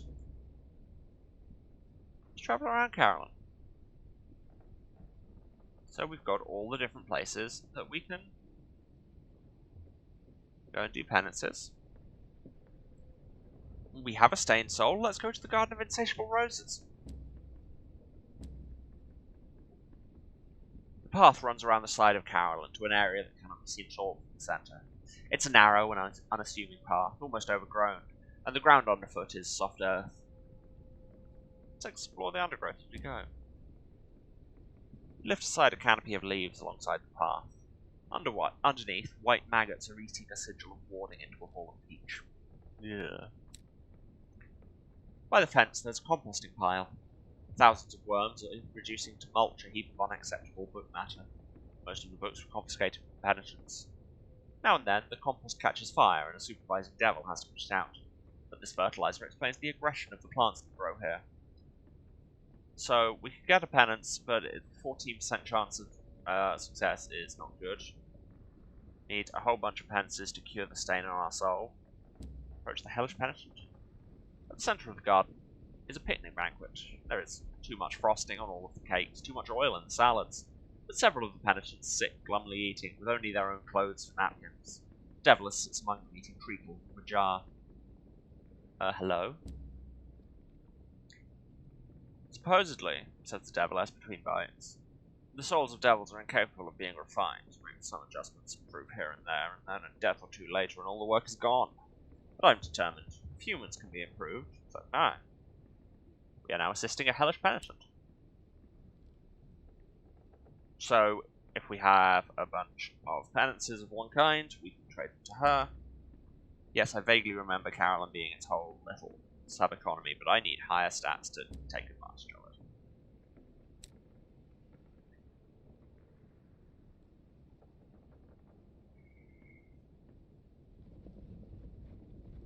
Yeah.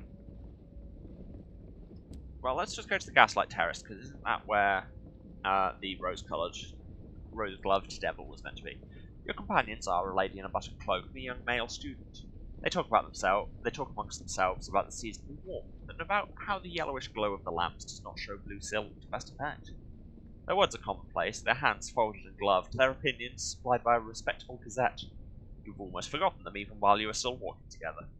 The path descends by shallow steps to a broad terrace as crowded as an imperial exhibition.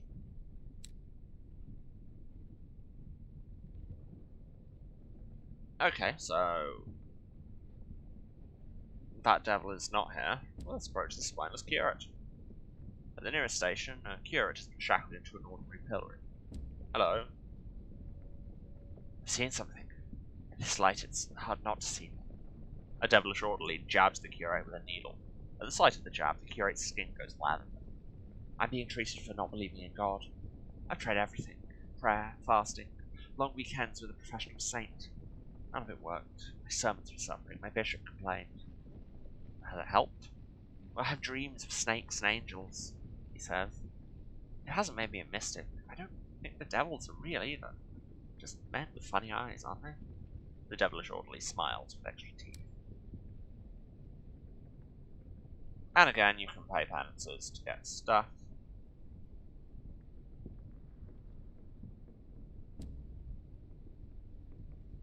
That's fine. Again, yeah, all of this is not really worth doing until I have better stats. Okay. Well, you can leave.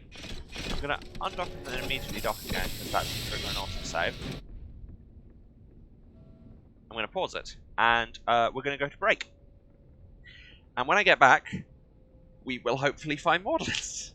So yeah, I will be 5 or 10 minutes. I just need to go and get a drink and stretch and all that good stuff. I would recommend that you'll do the same. And yes, like I say, probably about 10 minutes, I shall return. Love you all, see you in a few.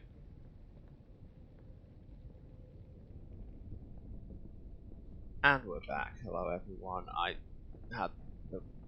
What have I done? Yep, no, I did that thing there where my cursor was in the wrong window and my hotkeys made something go weird, but we are live! That is exciting. Hello. Okay, let's move out of Carolyn. And go... I'm assuming vaguely south. Okay, yeah, well, we're approaching the edge of the reach here. Yeah. Yeah, west-southwest is here, so south sounds reasonable. I mean, yeah, I've just explained the fact that west-southwest is south of west. I'm smart, y'all.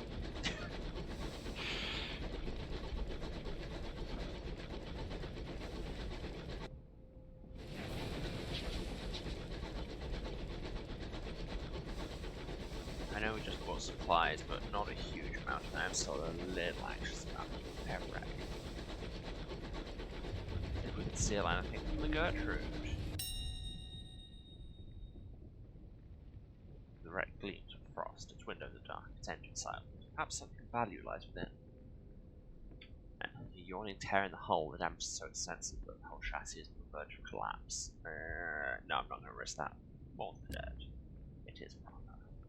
My terror has fallen. A simple ceremony. Docked caps, a few words, a gloomy silence. But it helps. The only decency in the skies is that we bring ourselves.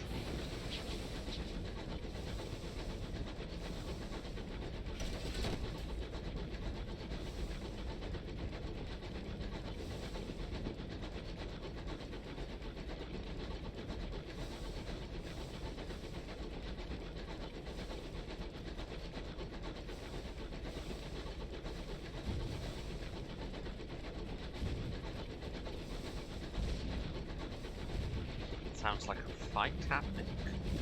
I don't know if you all can hear that, but here we have.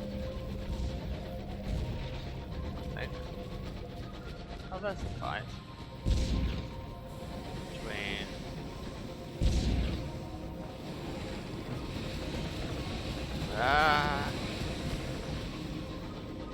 And during Dreadnoughts, that's an Imperial thing, and Tacti ship. Frankly, I'm staying out of that fight. I will, however, send out a scout. We're in the right kind of area. Aha! A station. And a transit relay. That's exciting.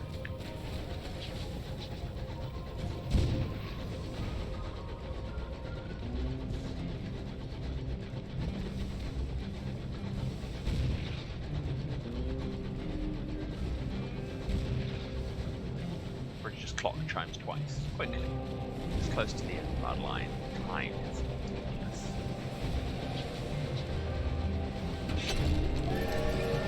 Here's more Prosper. To level. Okay, it's still not Morlands. The Mornington Aberflats, man. That's just a good day.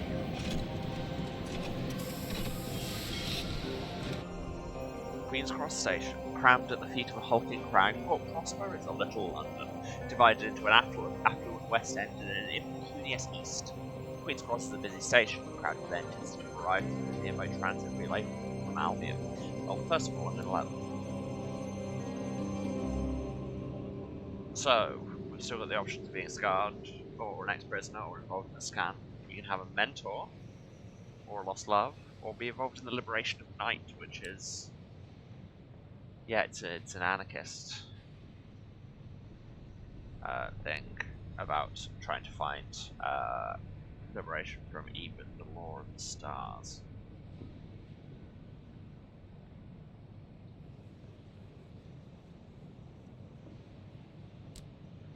I'll do my usual thing. Lowest stat is mirrors. There's none of here that are primary mirrors. But our second lowest is iron, and we can go iron sub-mirrors on Scarred. Okay, you came close that day to death. It left its mark. What was it that killed you? Attempt on your life, with a bullet scarred beside your heart. You've learned since to be more judicious in your choice of friends. Right, let's deliver the inspector. Ensure you have 6 spaces in your hold before accepting. Well, perhaps not then. So not hold.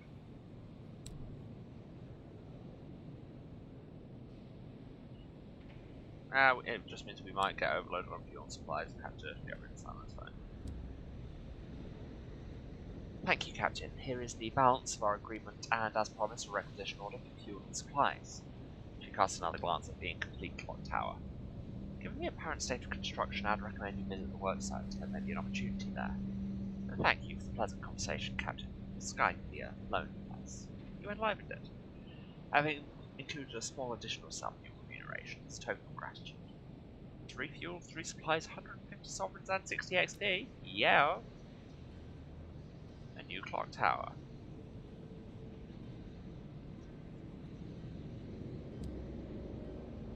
What do they need? Bronzewood, Bowman wheezed bluntly. One consignment. I hear this seller and traders wood will probably in plenties I hear. And a Gordon chorus in Nectar too. It's a bunch of workshop ingrates need constant shouting out and my voice has given up the ghost. Some Nectar should have me bellowing again like a champion. Carolyn's your best bet there, or Titanium Flower Town. We'll pay like. Okay, that's good to know.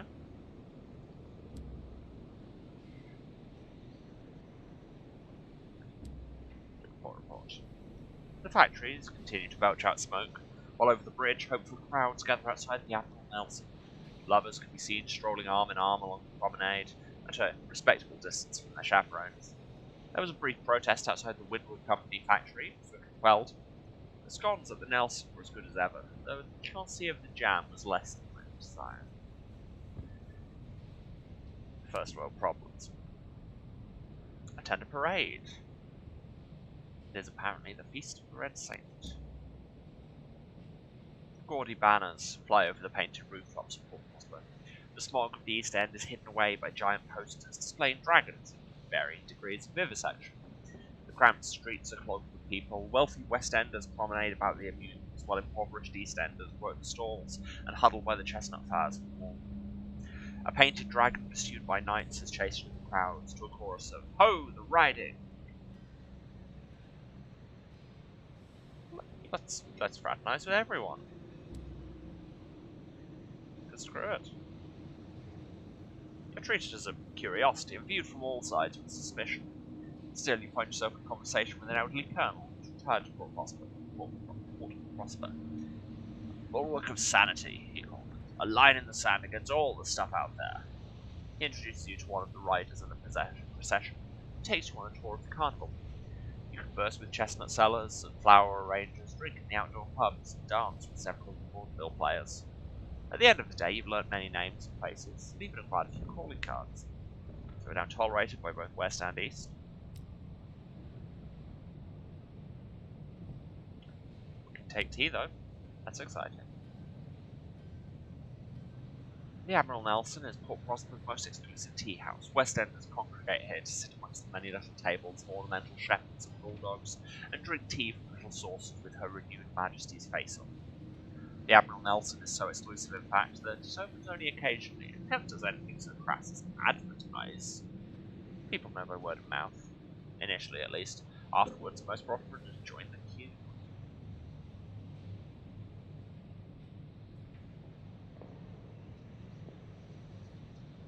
75% chance of success to eavesdrop. I think we should. Success. You make yourself as unobtrusive as possible behind a complicated flower arrangement. A viceroy and a duchess are engaged in a most unbecoming war of words as they jab their butter knives into a shed meringue. A young diplomat is apparently thinking of a fresh start for himself in Albion, having quite ruined himself with dissolution in the unknown frontier. A skyfarer long thought dead has returned to general disappointment. Her stories about life in the Reach are very much not the thing.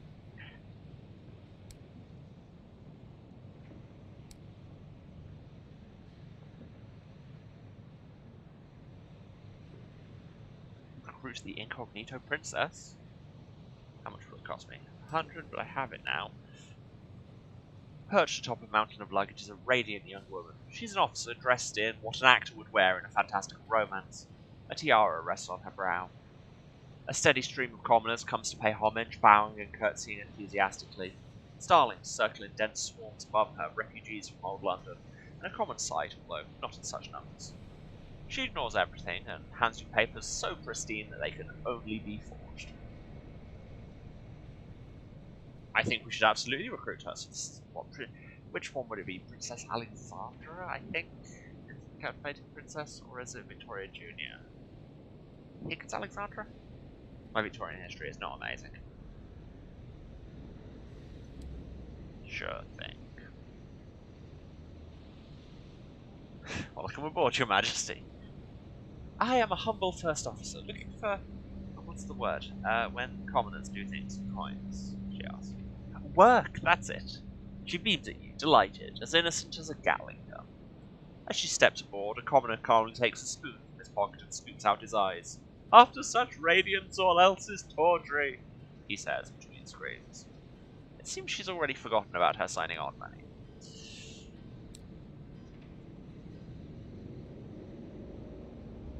Parsimonious chairman.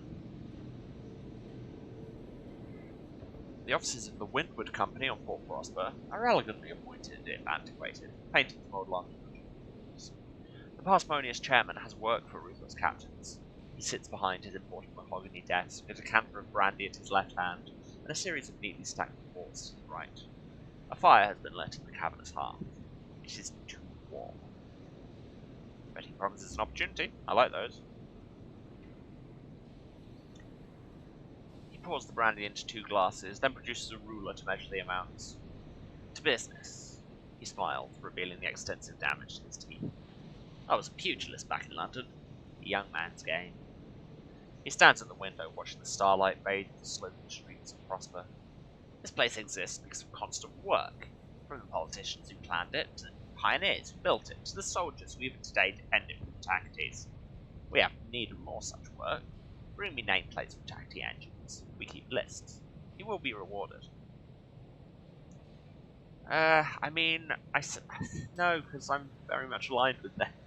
I do not want to hunt for people who want independence for the sake of not the East India Company. Parsimonious chairman sighs, as though used to disappointment. He allows you to finish your brandy before ringing a little bell. The secretary escorts you out.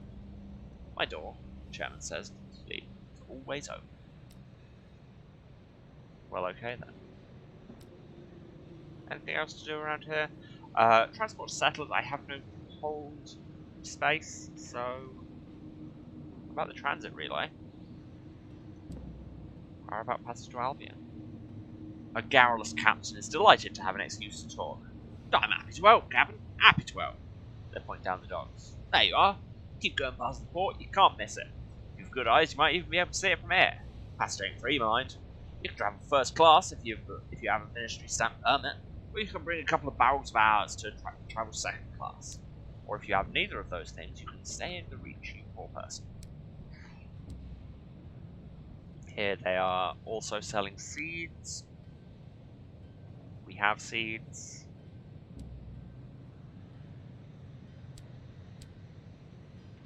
They sell barrels of ours here, so that's nice. Sell one of each of those, take it down to an amount of fuel, like an amount of fuel and supply that I can actually carry. And on we go. And maybe, eventually, we'll find Maudlins.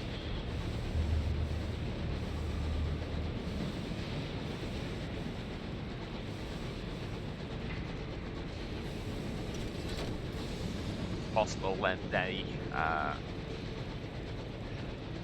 thanks for the enduring vote of confidence.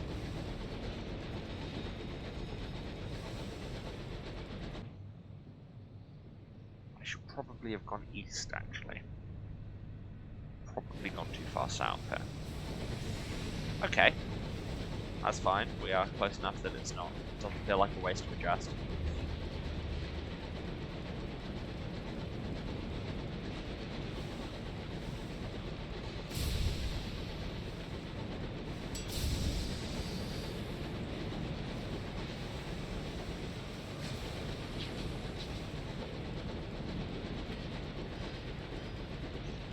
all a trick. Yep. There is no Maudlins. There never was. It's just I'm just driving in circles in the high wilderness and will do until I die. I don't have a saying, so I can't look at this broken down house. Do I want to go? Actually, yeah, it might well be up there. Come on. Looks like there's another fight going on. There's music around here, which suggests we may be around something happening.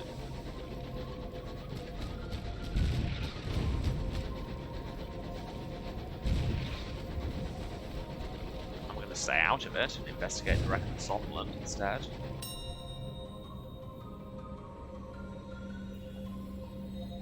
36% chance. Now I'm going to root more and reduce the terror. Ah, but there is a marauder lying in wait.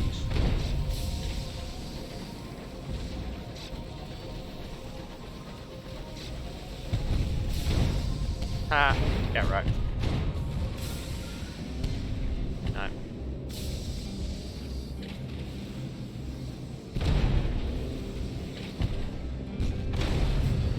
Look, I don't have to waste heat on dodging if you don't hit me. I do. So we can raid the safe for money or explore the captain's cabin for unusual items. A 96% chance of success. Honestly, I need money. I am poor, and 27 topic is good.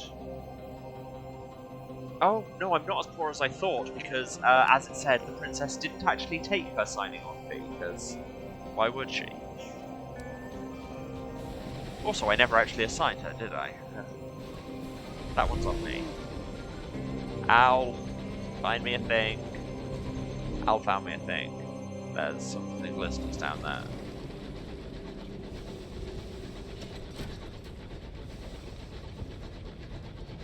Just want to grab the owl and shake it and say, how do I get to Maudlins?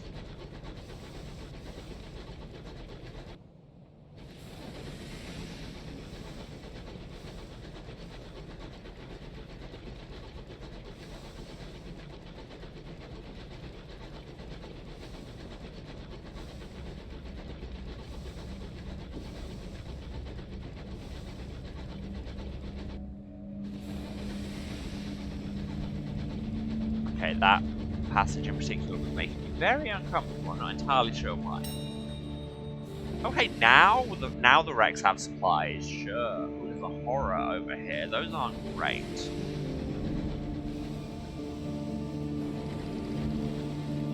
One of the more disturbing landmarks in the high wilderness. Terror will increase more rapidly than normal while I can see it. That's not good. But I think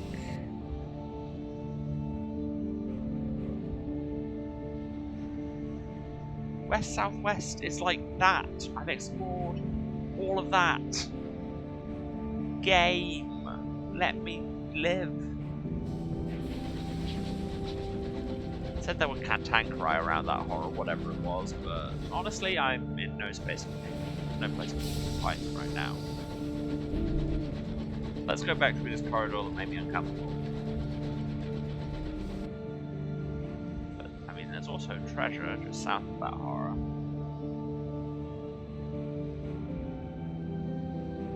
Where do you want me to have gone? Is it like even further out? Is it there?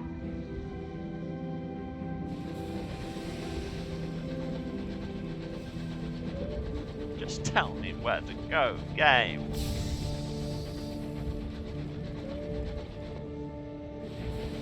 Okay, well I think there's a passage through to the memorial here. I'd just like to link that up to show my chart.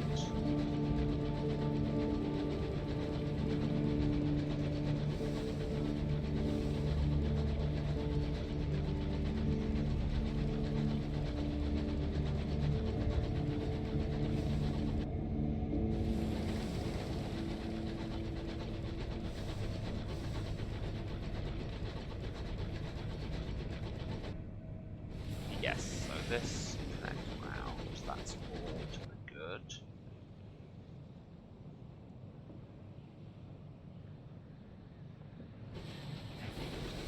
Okay, but now that I've driven that path to exist. I'm going to examine that place nearer the edge.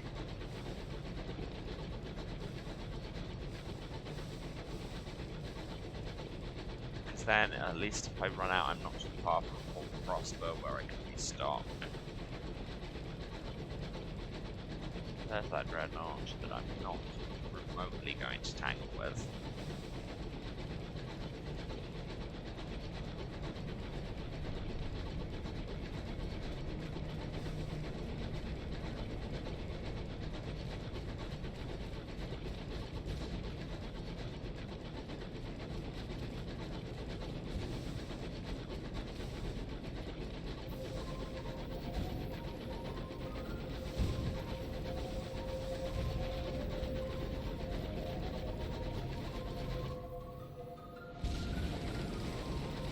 I mean, when I came down here in the first place, I was really worried about my supplies, so it wasn't the scout.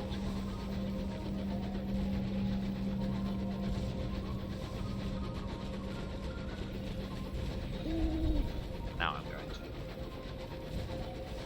Oh! That dreadnought destroyed a ship, and I can leave it.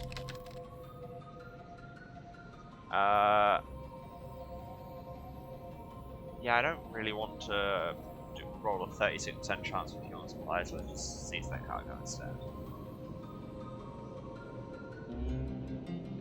Another sack of burnt seeds. I wonder if I could tangle with that dreadnought, because it looks pretty near destroyed, but probably a bad idea.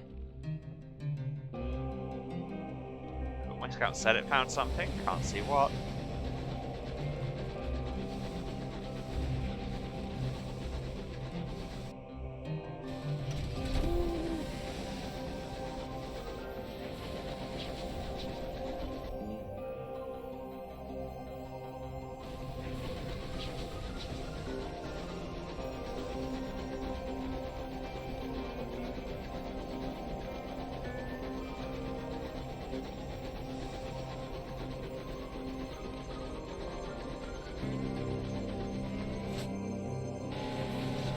That's not good, that's something fucking big. Nailed it!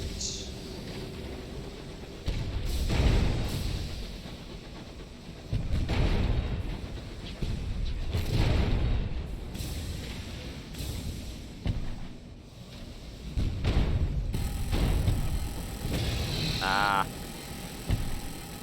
No, we have overheated.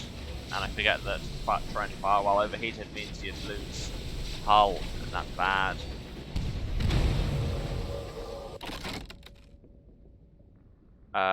Let's strip it from materials because I took damage. But also, let's investigate this. An abandoned signal box. Window cracks have created a filling of moss green dust. Once white paint is yellowed from peeling. The signal box possesses a faint dignity, like a beleaguered butler. It was designed with pride to be part of that great folly of years of barred line. Inside, beneath a desk covered with rusted levers, is a luggage trunk. Captains in dire need can borrow cash inside, but custom dictates that they must later replenish it.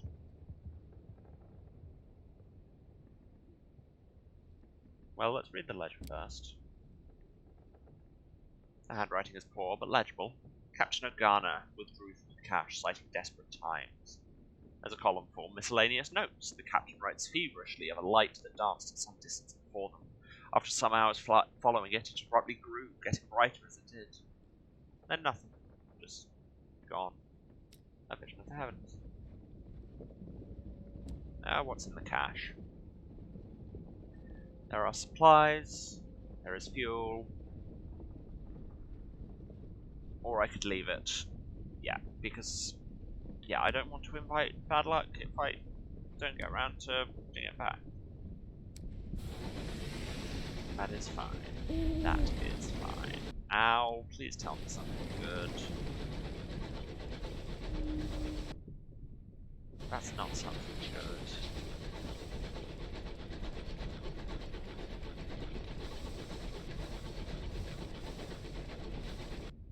But then this curves down. Although if I was that close, I surely would have seen it on a scout.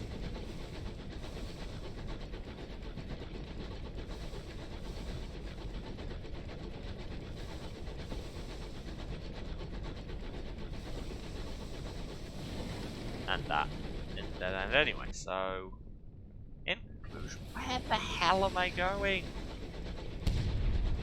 Nope, nope. Touchpad, I do not need you adding to my problems right now.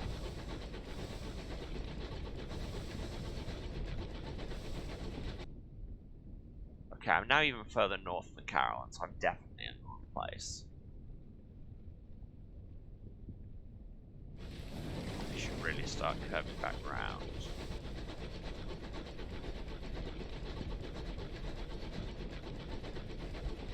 What is that? I dislike it. I dislike it more. I am running away. No, thank you. Stop. Cease. Desist immediately, I am leaving. The Oathbreaker. An argument breaks out between two crewmen. One owes the other money, but cannot repay it. Unfortunately, the debt was sworn on the name of the borrower below, a roving god of the deep skies, and a keeper of compacts. The borrower has a low opinion of Oathbreakers. Your crew much darkly. They fear that this will bring them bad luck. Banish the Oathbreaker, punish them both, or ignore it. I'm going to ignore it. It is beneath me. The borrower below is displeased with the Anno Game 5 tariff.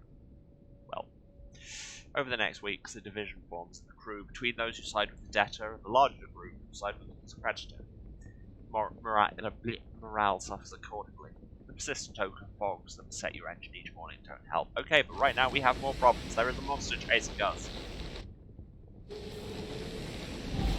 Nah.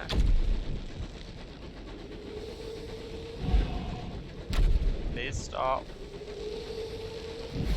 Please go back to wherever you came from immediately. Oh, there's another one. There's another one. Well, at least I can see what it is, I guess.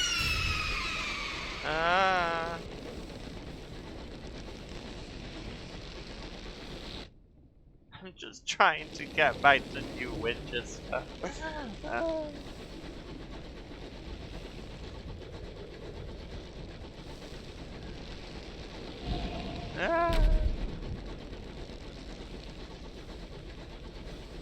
Oh my god, there's more!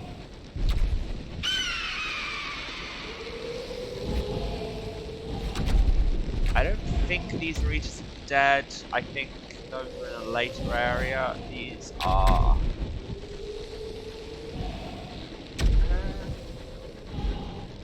Well, I found the Desolation of Saliba, so there's that, I guess. Stop! Go away! These are something Scriveners, aren't they? Spa Scriveners, something like that. At least that's what my memory is telling me, and my memory, as we've seen throughout every game I've played on this, is imperfect. Go away! Okay, but we're getting there, we're getting there, we're getting there, we're getting there, we're getting there, we're getting there. And I think they might be going away. Nope, no, it's still following me.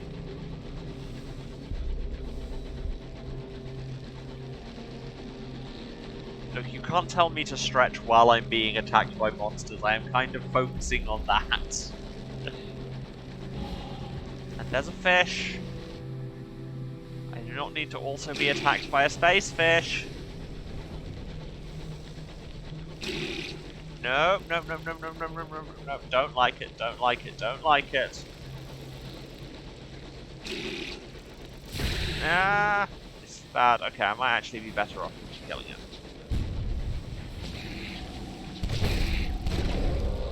Yeah, see, that wasn't too bad. A Cantankereye. Placated. The Cantankereye are lumbering, half-fossilized isopods. Okay, that's cooler than fish. Will attack anything they disapprove of. Given that they are very ancient and murderously grumpy, that means almost everything. The corpse of the Cantankereye has been neatly sheared, creating a clear cross-section of its internal arrangements. Wow, there are lots of operations options here. but I'm gonna get a trophy for the hunting club. The crew set about the creature with hacksaws while the quartermaster prepares a board. The hunting club will no doubt wish to replace it with something finer in mahogany or bronzewood. This will do for the moment. So presumably that will get me something if I go back to the club. We have taken damage. It sounds like those monsters are still chasing me. I need to sneak.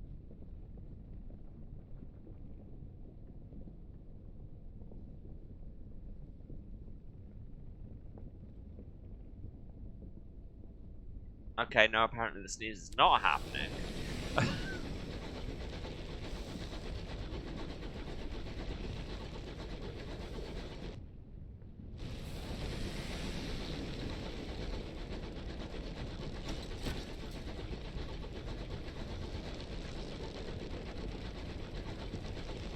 Okay, I think touch wood, touch a lot of wood, I might be in the clear.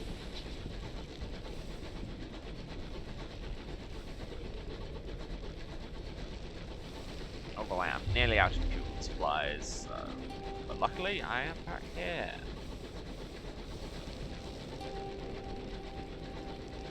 Well, that was stressful. Did that space fish just fart at you? Possibly. And then I shot it a lot, and now it's dead, and I have its head mounted on a board. So, you know, who won that interaction?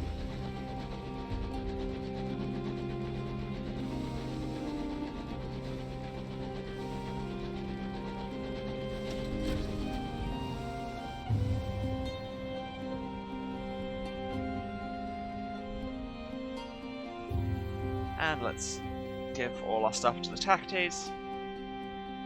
Although every time we come here it just gets Harmony Hole by Vampire Weakness in my head. This diversion into my music taste for today, has some poor reports. Now that you save some money, you might want to buy some more equipment. Yeah, or I might want to buy food, you know. Stovepipes are now desperate. Ha ha ha!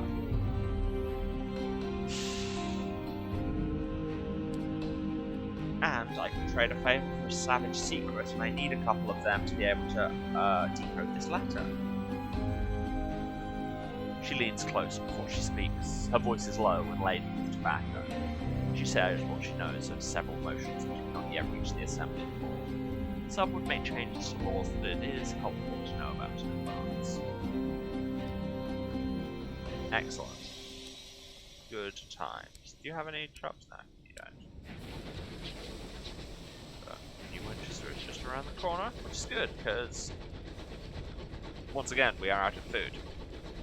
I need to put the princess as my first officer.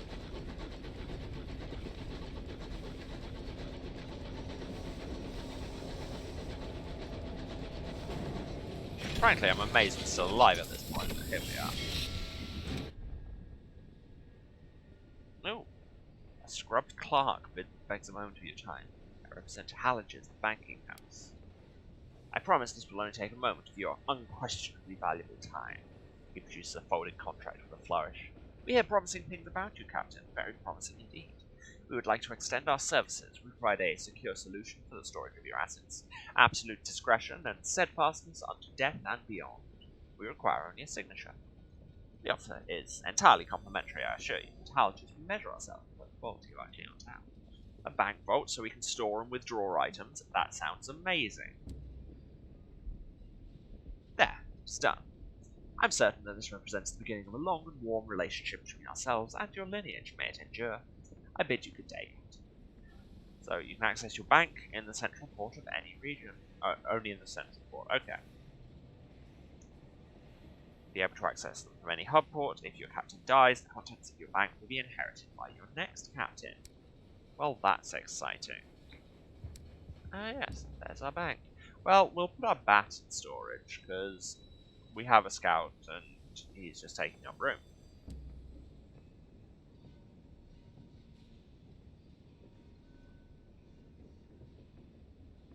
Okay, we have new prospects. Port Haven also wants seeds. And we know where that is. so sure. And hours for Ledbetter and Stainrod Nature Reserve. Yeah. I have an idea of where to get hours, and that's somewhere to go. To the market. I can't afford... Oh no, I just didn't have enough space.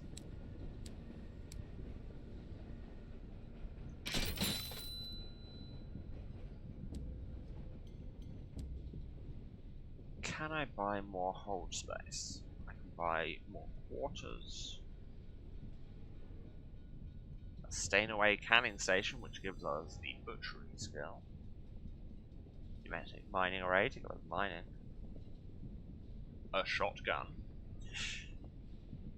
While shooting. Additional cargo bay is 500. That's a lot. Rockets.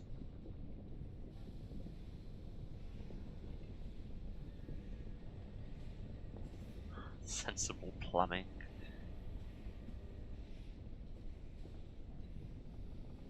Mines. There's a lot here.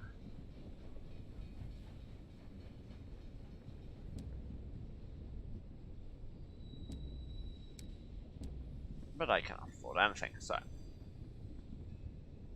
Mr. Menagerie is passing through New Winchester. A tattered poster by the station advertises the services of a Mr. Menagerie, purveyor of fine skins. An accompanied picture displays a tall, cloaked figure, slightly stooped, clutching an array of adorable little beasts close to its long chest. Well, let's visit.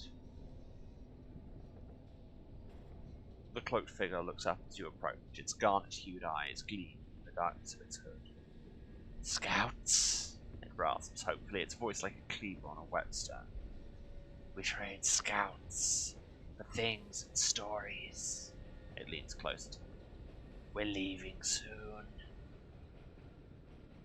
So he's selling bats. A different bat, which is what we had. Oh, the scouts do actually have different stats. Oh my god. So limited range returns after finding one discovery. Well, we know the owl definitely doesn't, because that's been finding like 3 at a time. A star-smitten bat. An intrepid cavy.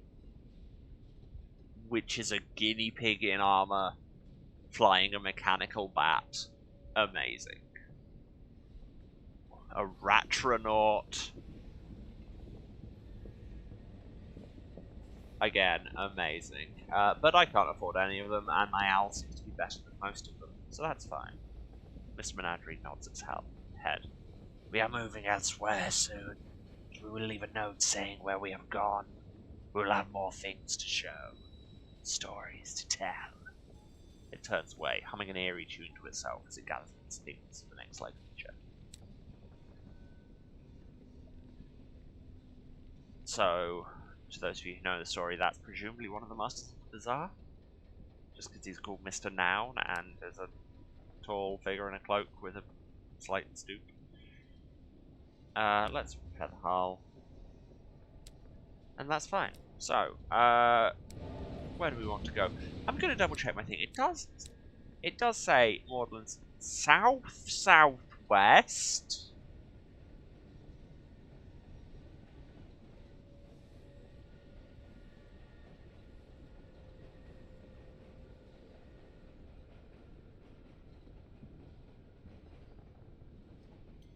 Well, that'll be why we couldn't find it.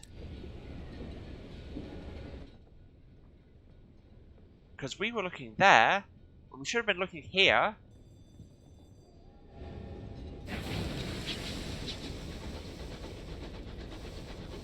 I can read, and no evidence to the contrary can be found on the internet, no sir.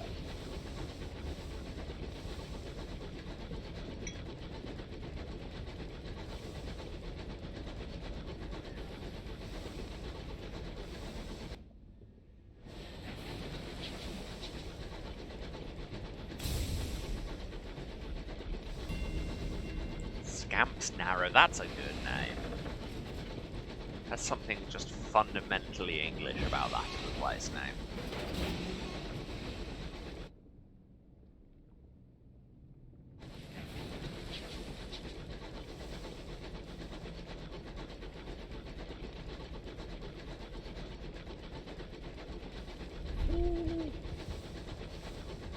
Owl.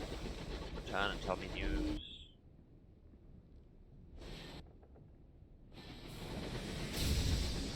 And that dead end. I thought that would curve around to the south. It doesn't. No, I do want to turn around.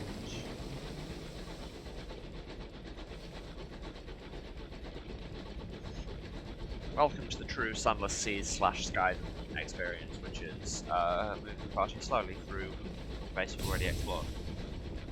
But still being tense because anything could decide to come along and kill you. But hey, there are crates. Everyone loves a crate. Oh, cool. There was some munitions in there, but also a star-mad explorer.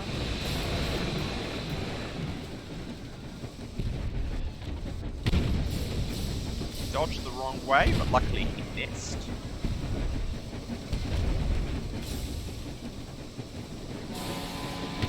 Trying to ram me.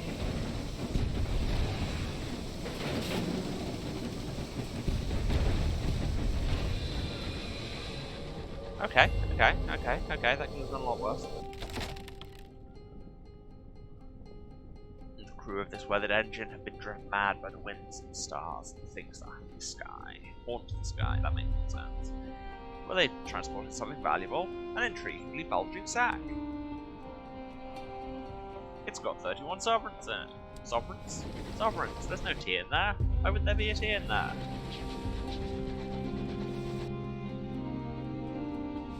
Southwest, I swear to God.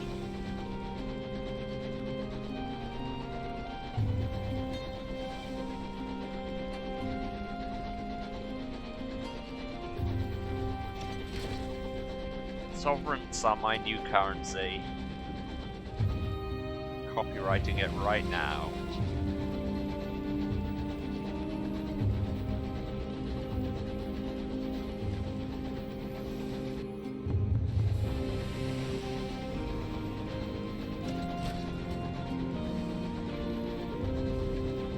Anybody cheers from now on, that's what we're calling it. And we found the shenanigans. 49%. Yeah, I think we can do that. I was wrong. Well, as you clamber through the hole, your lamps reveal uncanny marks around you. They're caused by ricocheting shrapnel, by vast teeth. Your boarding party's search is unsurprisingly hurried. They retrieve only handfuls of valuables before the hull groans and encourage them to return to the vessel. Not all will make it. The wreck buckles with a shriek that might have issued from the throat of hell and splits apart. So we got some money, but also a tale of terror, and some actual terror, and also somebody died. RIP, I guess. Also, I still haven't assigned a first officer.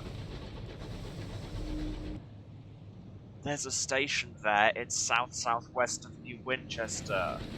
Maybe that's the place. Maybe before the end of this stream, I will actually find Northland. I don't know if they were intending it to be pronounced Magdalene, as in Mary Magdalene, but I am unfortunately terminally poisoned by oxygen. And have huge trouble pronouncing it any other way.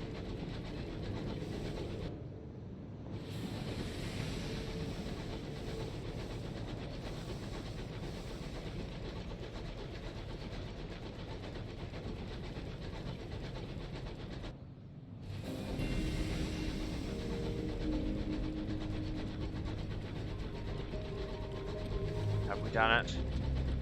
Have we done it?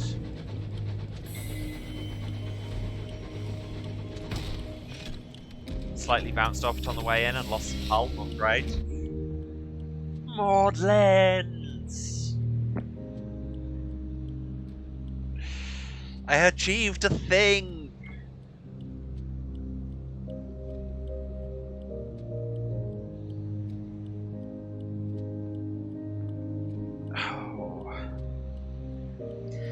The house is small comfort. Go away, advice. Maudlins is the closest thing many Skyfarers have to a home. It offers services to alleviate the strain of a life spent too close to the stars. Yes, I know I can deliver this guy, man, Captain. That's one of the reasons I came here. The glass spires of Maudlin's pierce the clouds like swords. Shadowed figures can be seen moving through the gleaming corridors, their identities obscured by the huge glass. Crowds of skyfarers, ministry officials, and merchants mill about the forecourt in varying degrees of distress, or watch the clock set in the great clock tower waiting for their appointed hour. Hey, we found this guy. He's been wrapped in blankets and felts for like a month. Enjoy. The nurses bring a stretcher to carry the Skyman captain from your train. He'll receive the care of Maudlin's finest. At least Maudlin's finest with a sense of charity, given that he has nothing on him to pay for the ministrations. Got a bunch of XP, lost some terror, got a vision of the heavens, is all good. Let's meet the amenable host, because he has requested us by name. An attendant escorts you through the dazzling violet corridors. The host's red door is always open. The attendant leaves you just as the clock begins to chime. The amenable host reclines on a couch of crushed velvet, a goblet of sparkling wine in his long fingers. Somewhere in the tower above him, the great clock ticks away. As a policy, the host's atrium is always open to guests. He's available to hear opinions, friendly criticism, and suggestions. Today, he has a headache. But he beckons us close because he has a request.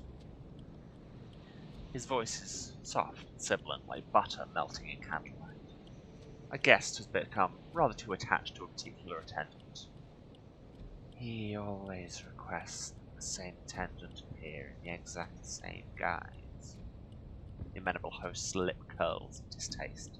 He reiterates the aim of Maudlin's place of healing and respite. It was not meant to feed obsession or self-indulgence, self-loathing. This guest brings sickness. I would have it purged. I have a dossier on our guest if you're interested in helping. Sure. The lachrymose guest's dossier. The amenable host smiles indulgently. I'm so glad you want to help. He produces a thin sliver of pages and passes it to you. I'd recommend taking on the role of one of our attendants. That way you'd be playing the role of someone significant to him. The amenable host sighs, reaching for his goblet. He knows all of our attendants by voice now. Someone new is needed. I'll see what I can do.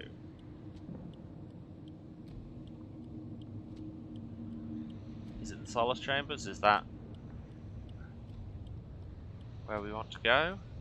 The skies are full of terrible wonders. All skyfarers see more than they should when they sail the sunless sky.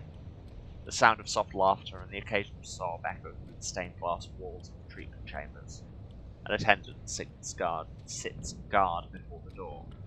I'll just need to ask for the particulars. We will always alleviate your fears, but the method is at your discretion. Okay, well, I don't want to spend my few secrets that I've got on lowering my terror, which is not particularly high as it stands. This is in the Eneric chamber. For some cases of sleepless nights, lost in formless terror, persistent night terrors, and elusive dreams, more severe treatments are required. In these somber chambers of red and gold painted glass, the worst failings of the heart are treated. An attendant waits to take your details and your payment. He asks only that you request the name of the person who wishes to treat you. So we don't have any nightmares at the minute, that's fine. So where was the... Oh, it was just in the foyer. Well, let's make a report. Maudlin's is abuzz with activity.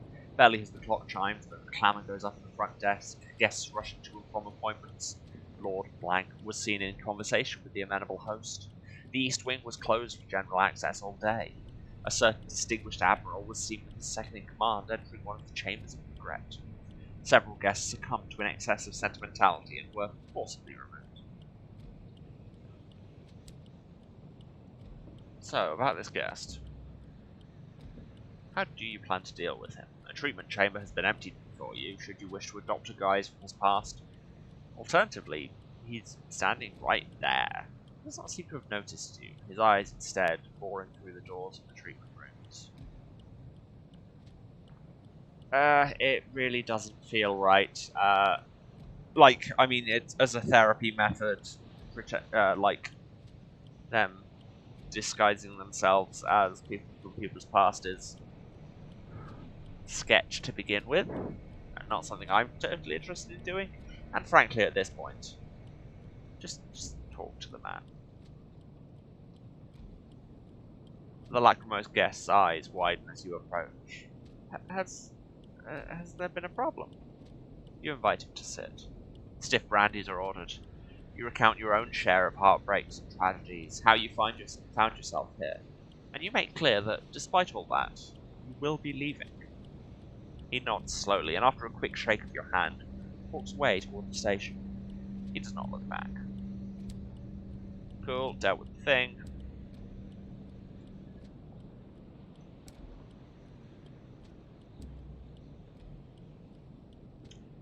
The amenable host smiles beatifically.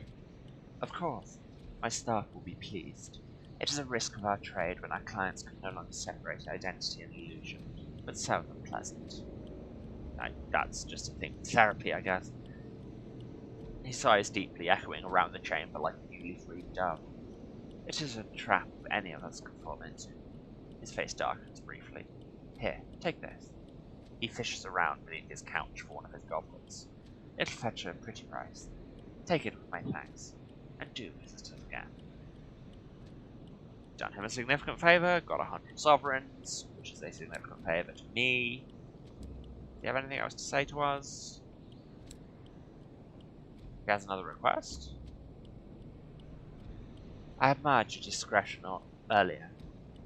You have seen the dangers of our work upon those who abuse our service, yet we are not immune to it ourselves. He draws your attention to several paintings on the walls.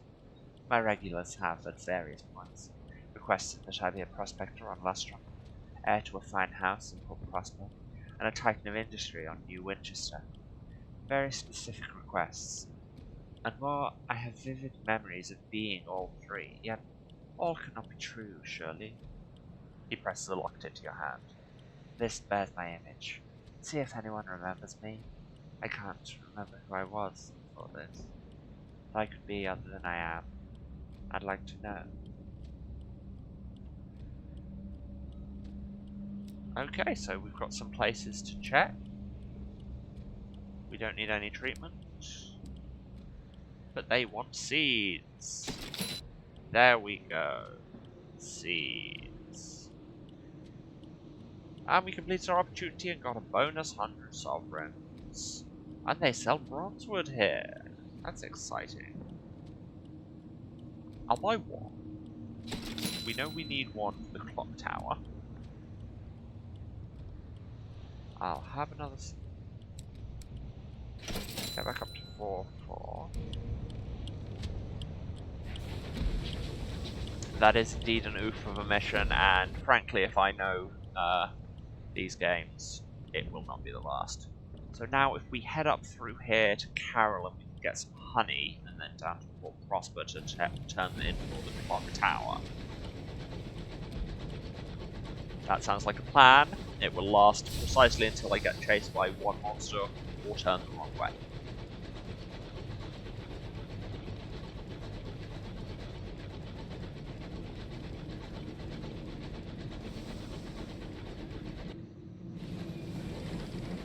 Update, I have not yet turned the wrong way.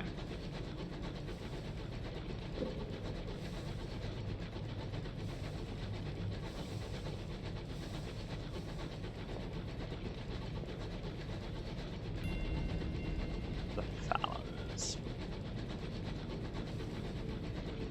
We just have a moment of how nice the background art in this is. It's got such a lovely depth to it. It's like Sunless Sea is good, but it is very much, apart from the islands, it's just going through the sea.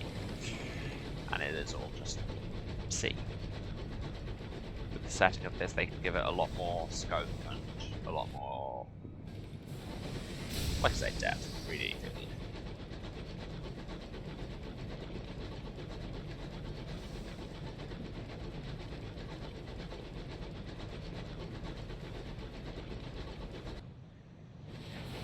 Here's the memorial to the unknown rat. I've not been here in a while, so it should give me terror drop to get there. Yep.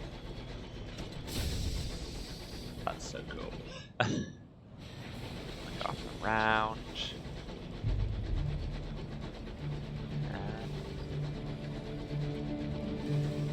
Which is a reference that's funny to me.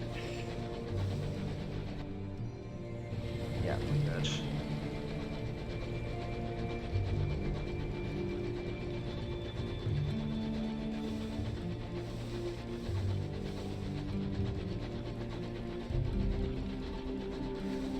Okay, we're back in the icy wastelands that make me worried, but there are crates. Everyone loved crates. Last time we investigated crates, it wasn't an ambush from Star Crates, Marauders, or anything. No, we're good, we're good. Repaired our hull, so in fact we are even better. And Carolyn's just around the corner here.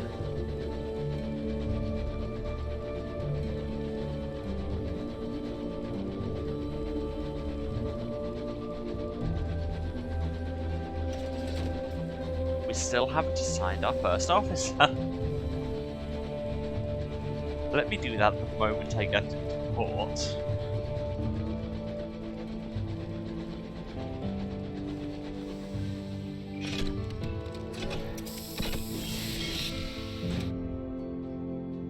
Okay, look, this is me assigning the officer. The Incognito Princess. Hello, this is new. An overgrown shrine. The path leads you to a broken statue, seemingly ignored by the devils of Carolyn. Except for whoever placed the brightly lit candles at its feet.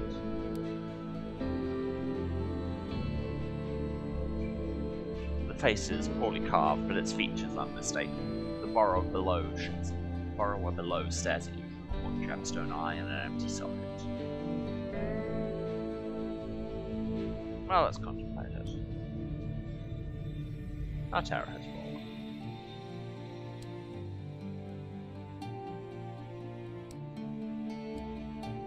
They've got some reduced price correspondent and everything. Only slightly reduced, but yeah. Anything happening around here? Right, port report. Everybody needs port reports.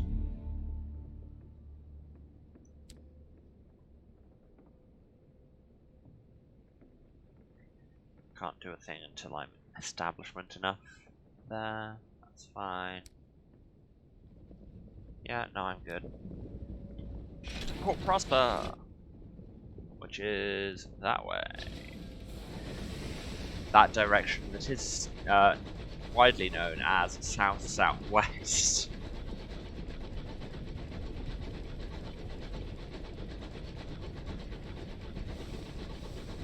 Hope everyone's good out there in chat.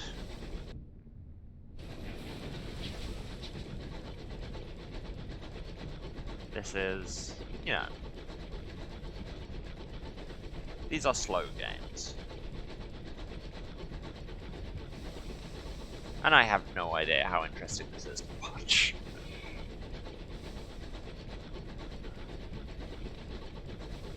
Delicious tea and also piping hot tea. Are they the same tea? Or do you have 2 cups of tea and one of them is nice and one of them is hot?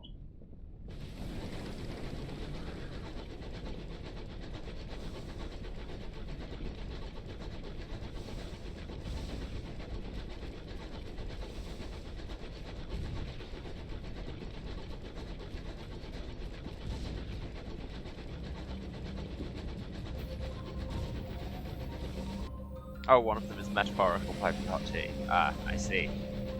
Hence the capitals. I get it now.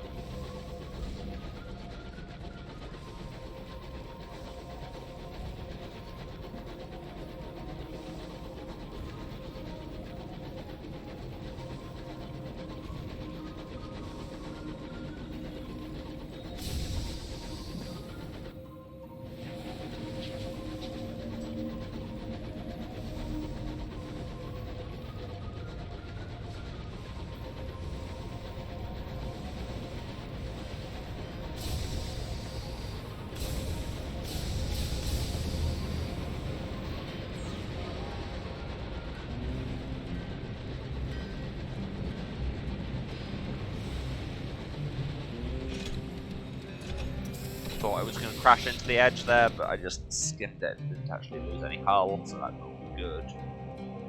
The clock tower. Here we have the materials. Cheer from the scaffold and the foreman beams. An angel bringing gifts. Actually, you point out you've been needing payment. Hello, Michael. Welcome to chat. You're paid extremely well for the delivery. 800 sovereigns, I'd say I was. Okay, cool, that's...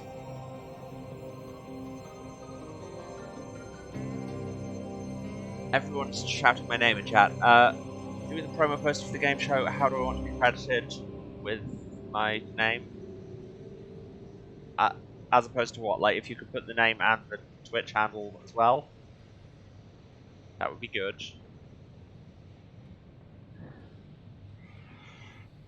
Paid extremely well for the delivery, and the foreman shakes you warmly by the hand. Won't take us no time now, he says with a grin. Maybe we should just name the damn clock after you, eh? Ah, that increased the fortunes of the stovepipes. That's not great, but on the other hand, they paid me a large amount of money, so... Twitch handle and a daft phrase to sum me up. Oh god.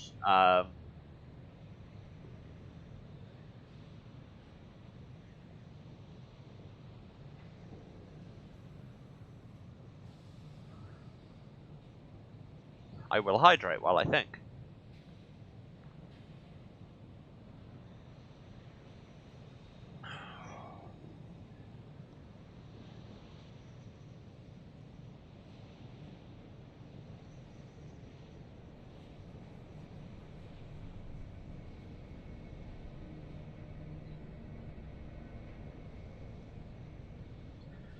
Yeah, I like Force of Chaos.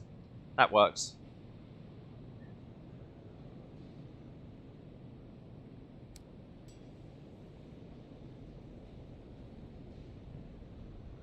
My opponent is Master of Cubes. That's a strong epithet.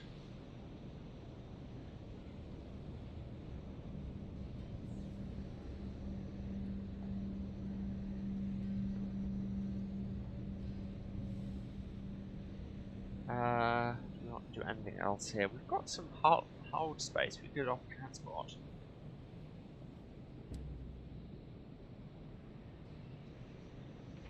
My friend's been sending me postcards from Port Avon, and I've never seen anywhere so quaint. You must take me there. His handshake is firm to the point of prudence. He leans in close. My time is precious, you understand. I'd appreciate it if you got me there as quick as you can. You shan't go unrewarded for the effort. Okay, well, we'll go there next. Although, any chance you're selling seeds here? Yeah! Because Port Avon wanted seeds. 3. We have 3. Excellent. Lustrum wants munitions, so I'll find that eventually.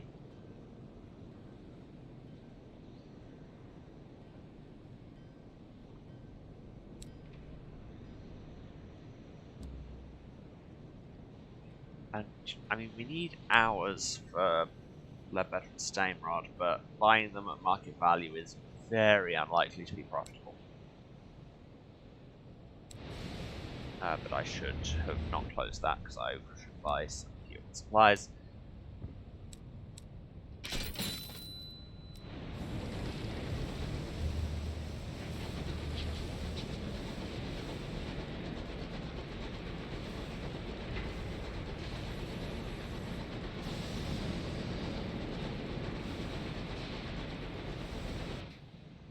Okay, so we want to go to Port Avon next, which is a fair way away. So annoyingly, we didn't hit the precise trigger to quote-unquote discover Maudlin, so it's still not named. I might swing past there, go up that way, that's fine. And I've worked out a phrase, Michael, if you're still there, between this and my original stream, I think I have to go with Fantasy Train Driver.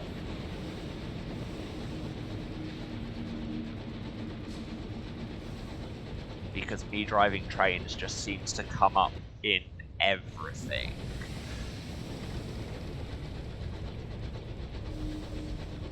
Here's another house that I can't assay. That's fine.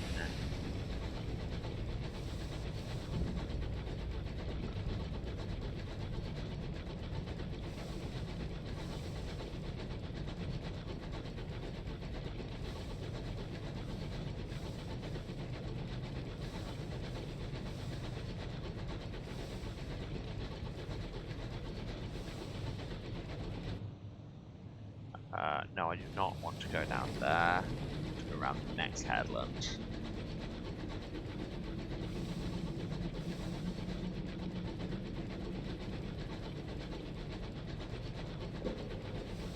Wreck over there. Might just take a quick detour to check out the wreck of the cantery. No, actually.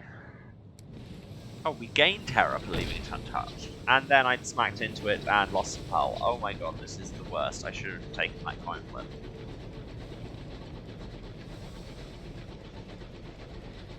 So that went well.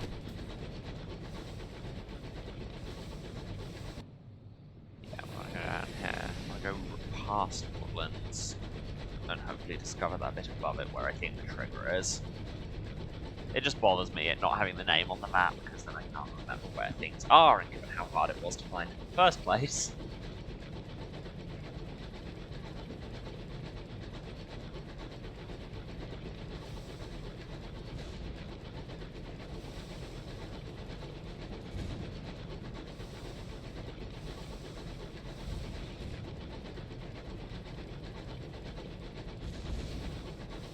Oh hey, crates. Love crates. Nothing bad has ever come from opening crates. Oh no, something bad came of it. But hey, there was some munitions in it. Well, that's very bad.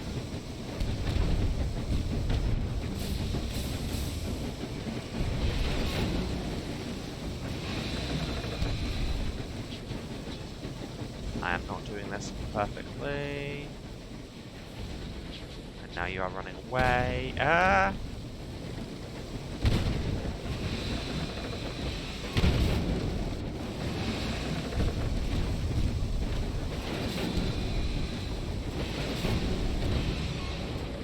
Okay. Right. I could search for survivors, but it's only 57%. We're only one crew short of full, so loot the hold. A faintly luminescent cage. Gain a vision of the heavens. Okay, we've lost 10 hull, which is not ideal. Yes, the hull is a little worse for wear. Thanks, game. I know. I'm aware. I just got shot.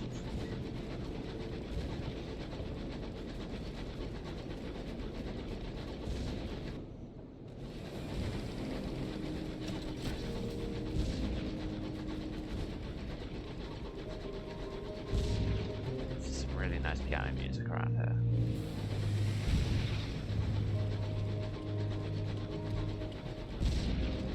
Okay, more crates.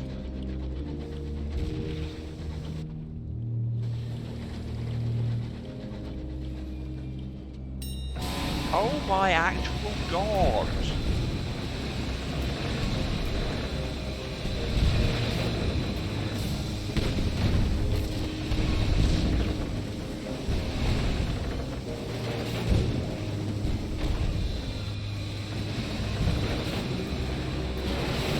And I'm trying not to get involved in that Tackety Dreadnought fight at the same time.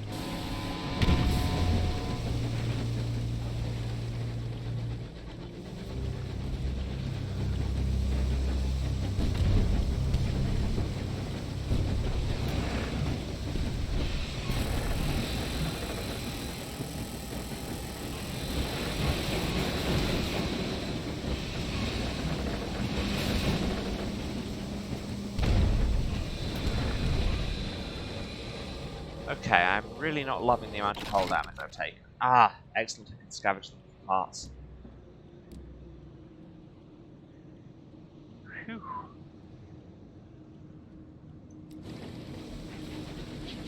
Okay, and I still not technically discovered Maudlins. There you go, Maudlins. Oh, there's a Marauder. I've leveled up, so that's exciting. Unfortunately, you don't do the whole level up health boost thing in this game. Because what sense would that make?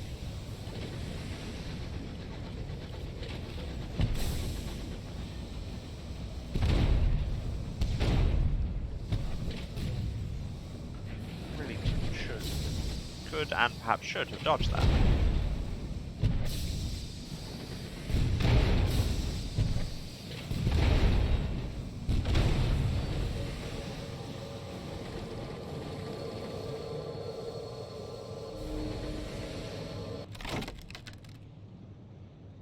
Strip it for hull again, and we're maxed. Excellent, excellent, excellent, excellent, excellent. And we can level up. Find out more about ourselves. Spell in prison, a scandal, a mentor, the smoggy streets, the august avenue, the lost love, haunted, promise of days, liberation of night, or a coterie. Well, our lowest is currently hearts, which would suggest a scandal, a mentor, haunted. Our second lowest is both iron and mirrors. I could really use some more iron, actually, so I can deal more damage, so I think I have a lost love. Love. The gradual erosion of that which separates you from someone else. The fitting together of two lives as intricately and intimately as the threads in a tapestry or the cells in your skin. And when one of those lives ends, what remains of the other? You loved. You lost. How badly does it hurt now? Like a fresh wound, as red now as it was then. Sometimes the grief is raw, ravaging a wolf howl on a midwinter's night. At other times it sullenly slinks, waiting for a reason, any reason, to lift its head and howl again. With the revolution, with the still in pain over a lost love, and the revolutionary past, and spell of insanity, and attempt on a life, I feel like I'm just making Lemony Snicket. But we get a moment of inspiration from it. That's exciting. Now, where am I actually heading? Port Avon, that was it, so I'm turning north here.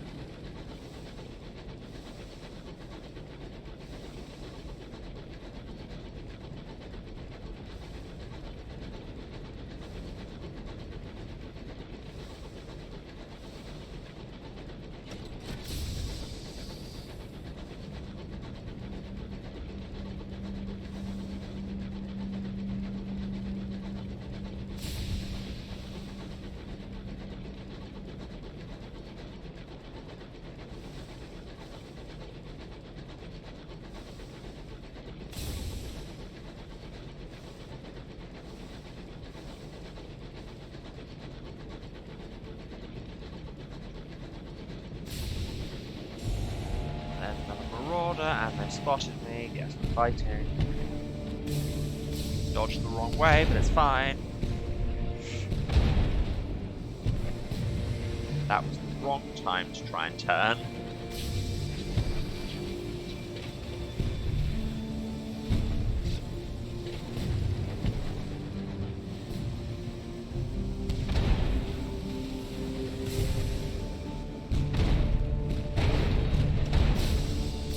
Dodged the wrong way, but luckily they missed anyway. Dodged the wrong way again. Stop dodging the wrong way. Let's live.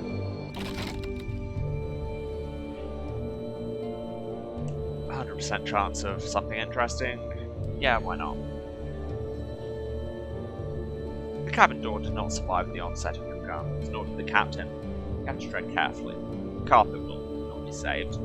A few scorched documents sit on the bottom of a desk, they make for interesting reading. Apparently, London had need of a few brave captains willing to bring fire to the tackities. You would not have expected the signatories of the orders, so we now have some gossip. That will probably come in handy to trade, and also there's a wreck here, the White Mountain.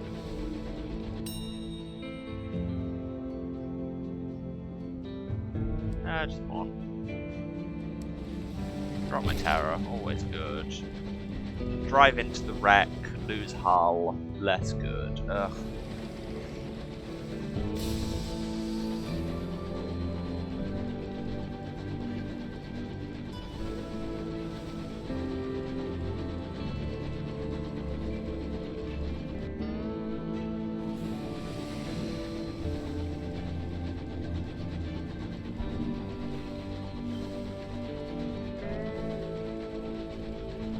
Okay, I've only just noticed the time. Jeez, that went quick. I will get to Port Haven and then we'll finish the stream there.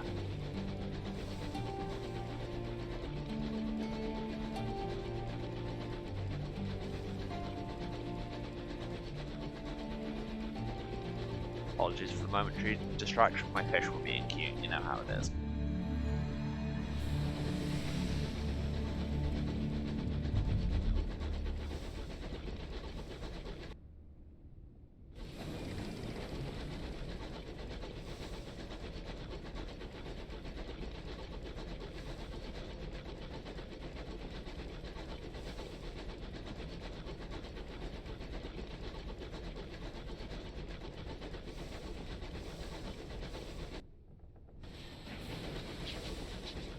I just opened the chart and didn't actually look at it. It's just become a habit as much as anything else. That's a taxi ship up there, we're fine.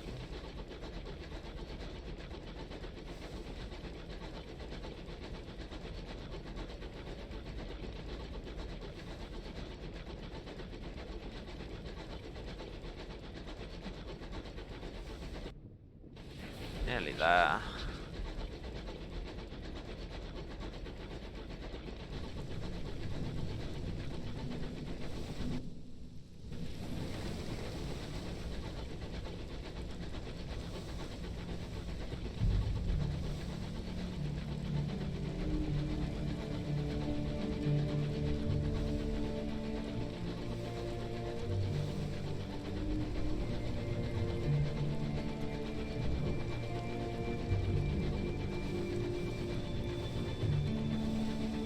And here we are at Port Haven.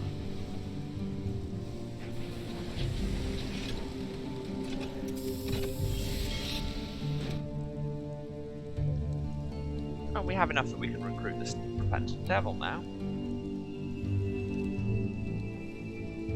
He has very little luggage, a single satchel of books and a folded greatcoat fit for his only personal effects. His manner is calm, almost pedantic as he negotiates his duties and his pay.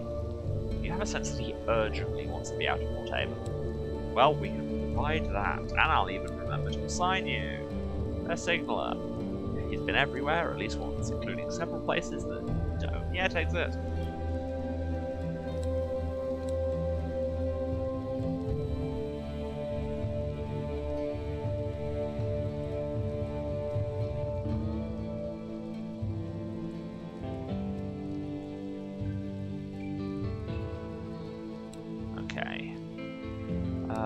To the bazaar. You wanted seeds? I have seeds. Gained experience, got more welcome in the port, got money. They're selling souls. For cheap. I mean,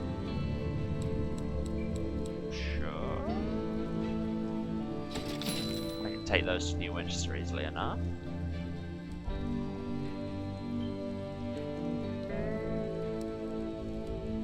Anything interesting happening in town? Cheap repairs? Yeah, you do.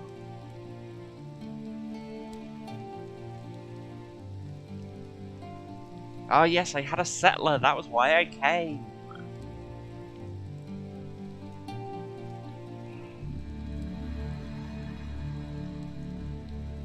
Columnist gives the settler a limp, awkward handshake. I'm the founder of our little welcoming committee, he says, and I should like to welcome you to Port Haven. May you find it a happy haven. No one will look the settler in the eye, his scowl and shattered glass. We are late, he says. I can only hope the people of this good settlement are less prone to tidiness than you. Here are your wages. I bid you good day. I went straight there, and we got attacked a few times. What fault is that of mine?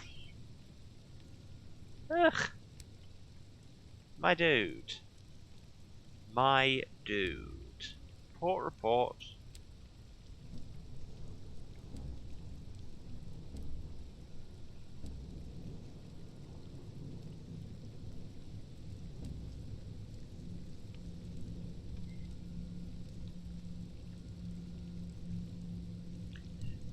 Ah, and I can get the Blemigan. That was another thing I could do. As the fuchsia gentleman inflates for a particularly prolonged diatribe about ill-mannered captains and their disorderly pets, the Blemigan climbs to the bar top to consider your face. It likes what it sees. With a sound like a chew being pulled from a swamp, the Blemigan finishes its drink. It clambers up your arm until it reaches your shoulder, where it directs you to the door. It's experienced in surviving the cold of the heavens and the heat of those too cowardly to traverse them. It respects you. It will serve you well.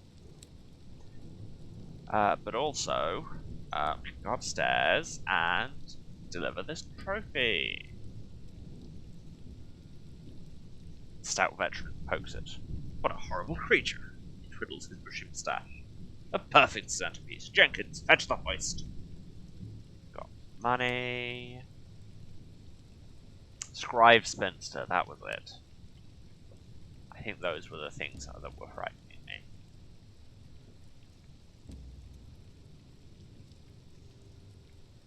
And just while I think to do it, our obviously Delicious Rabbit is +1 hearts, or +1 mirrors and 2 iron, so yeah. I think he's Kickstarter content as well. Or he was unlocked by the Kickstarter, and I think he might be now available generally. But anyway.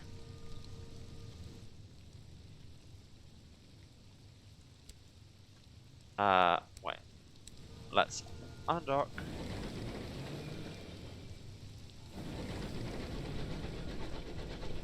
And dock again to make it save.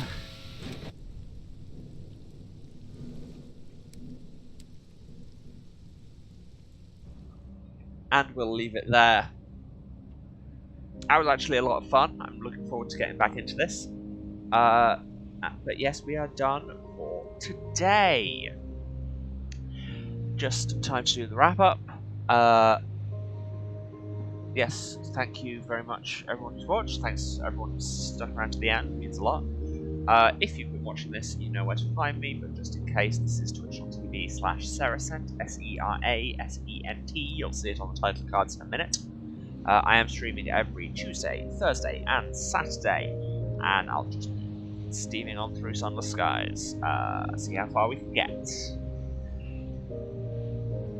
If you miss the streams at all, I missed the time there, isn't it? Tuesday, Thursdays, and Saturdays at 2 PM British time. That is 9 AM Eastern, 6 Pacific. Other time zones are available.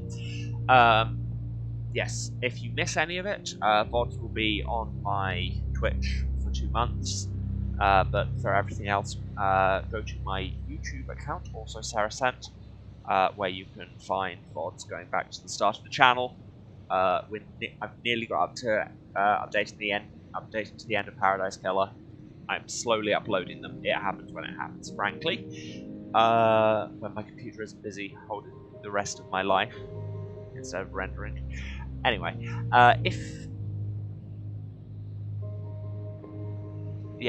can... lost words there. You can subscribe on the YouTube to be notified when I put new content up, or give us a follow on Twitch. If you've enjoyed seeing me crashing into walls enough to think it somehow warrants money, you can, of course, cheer or subscribe on Twitch, give me some of them sovereigns. But it's very much not necessary. Just show up, be chill. It's all good.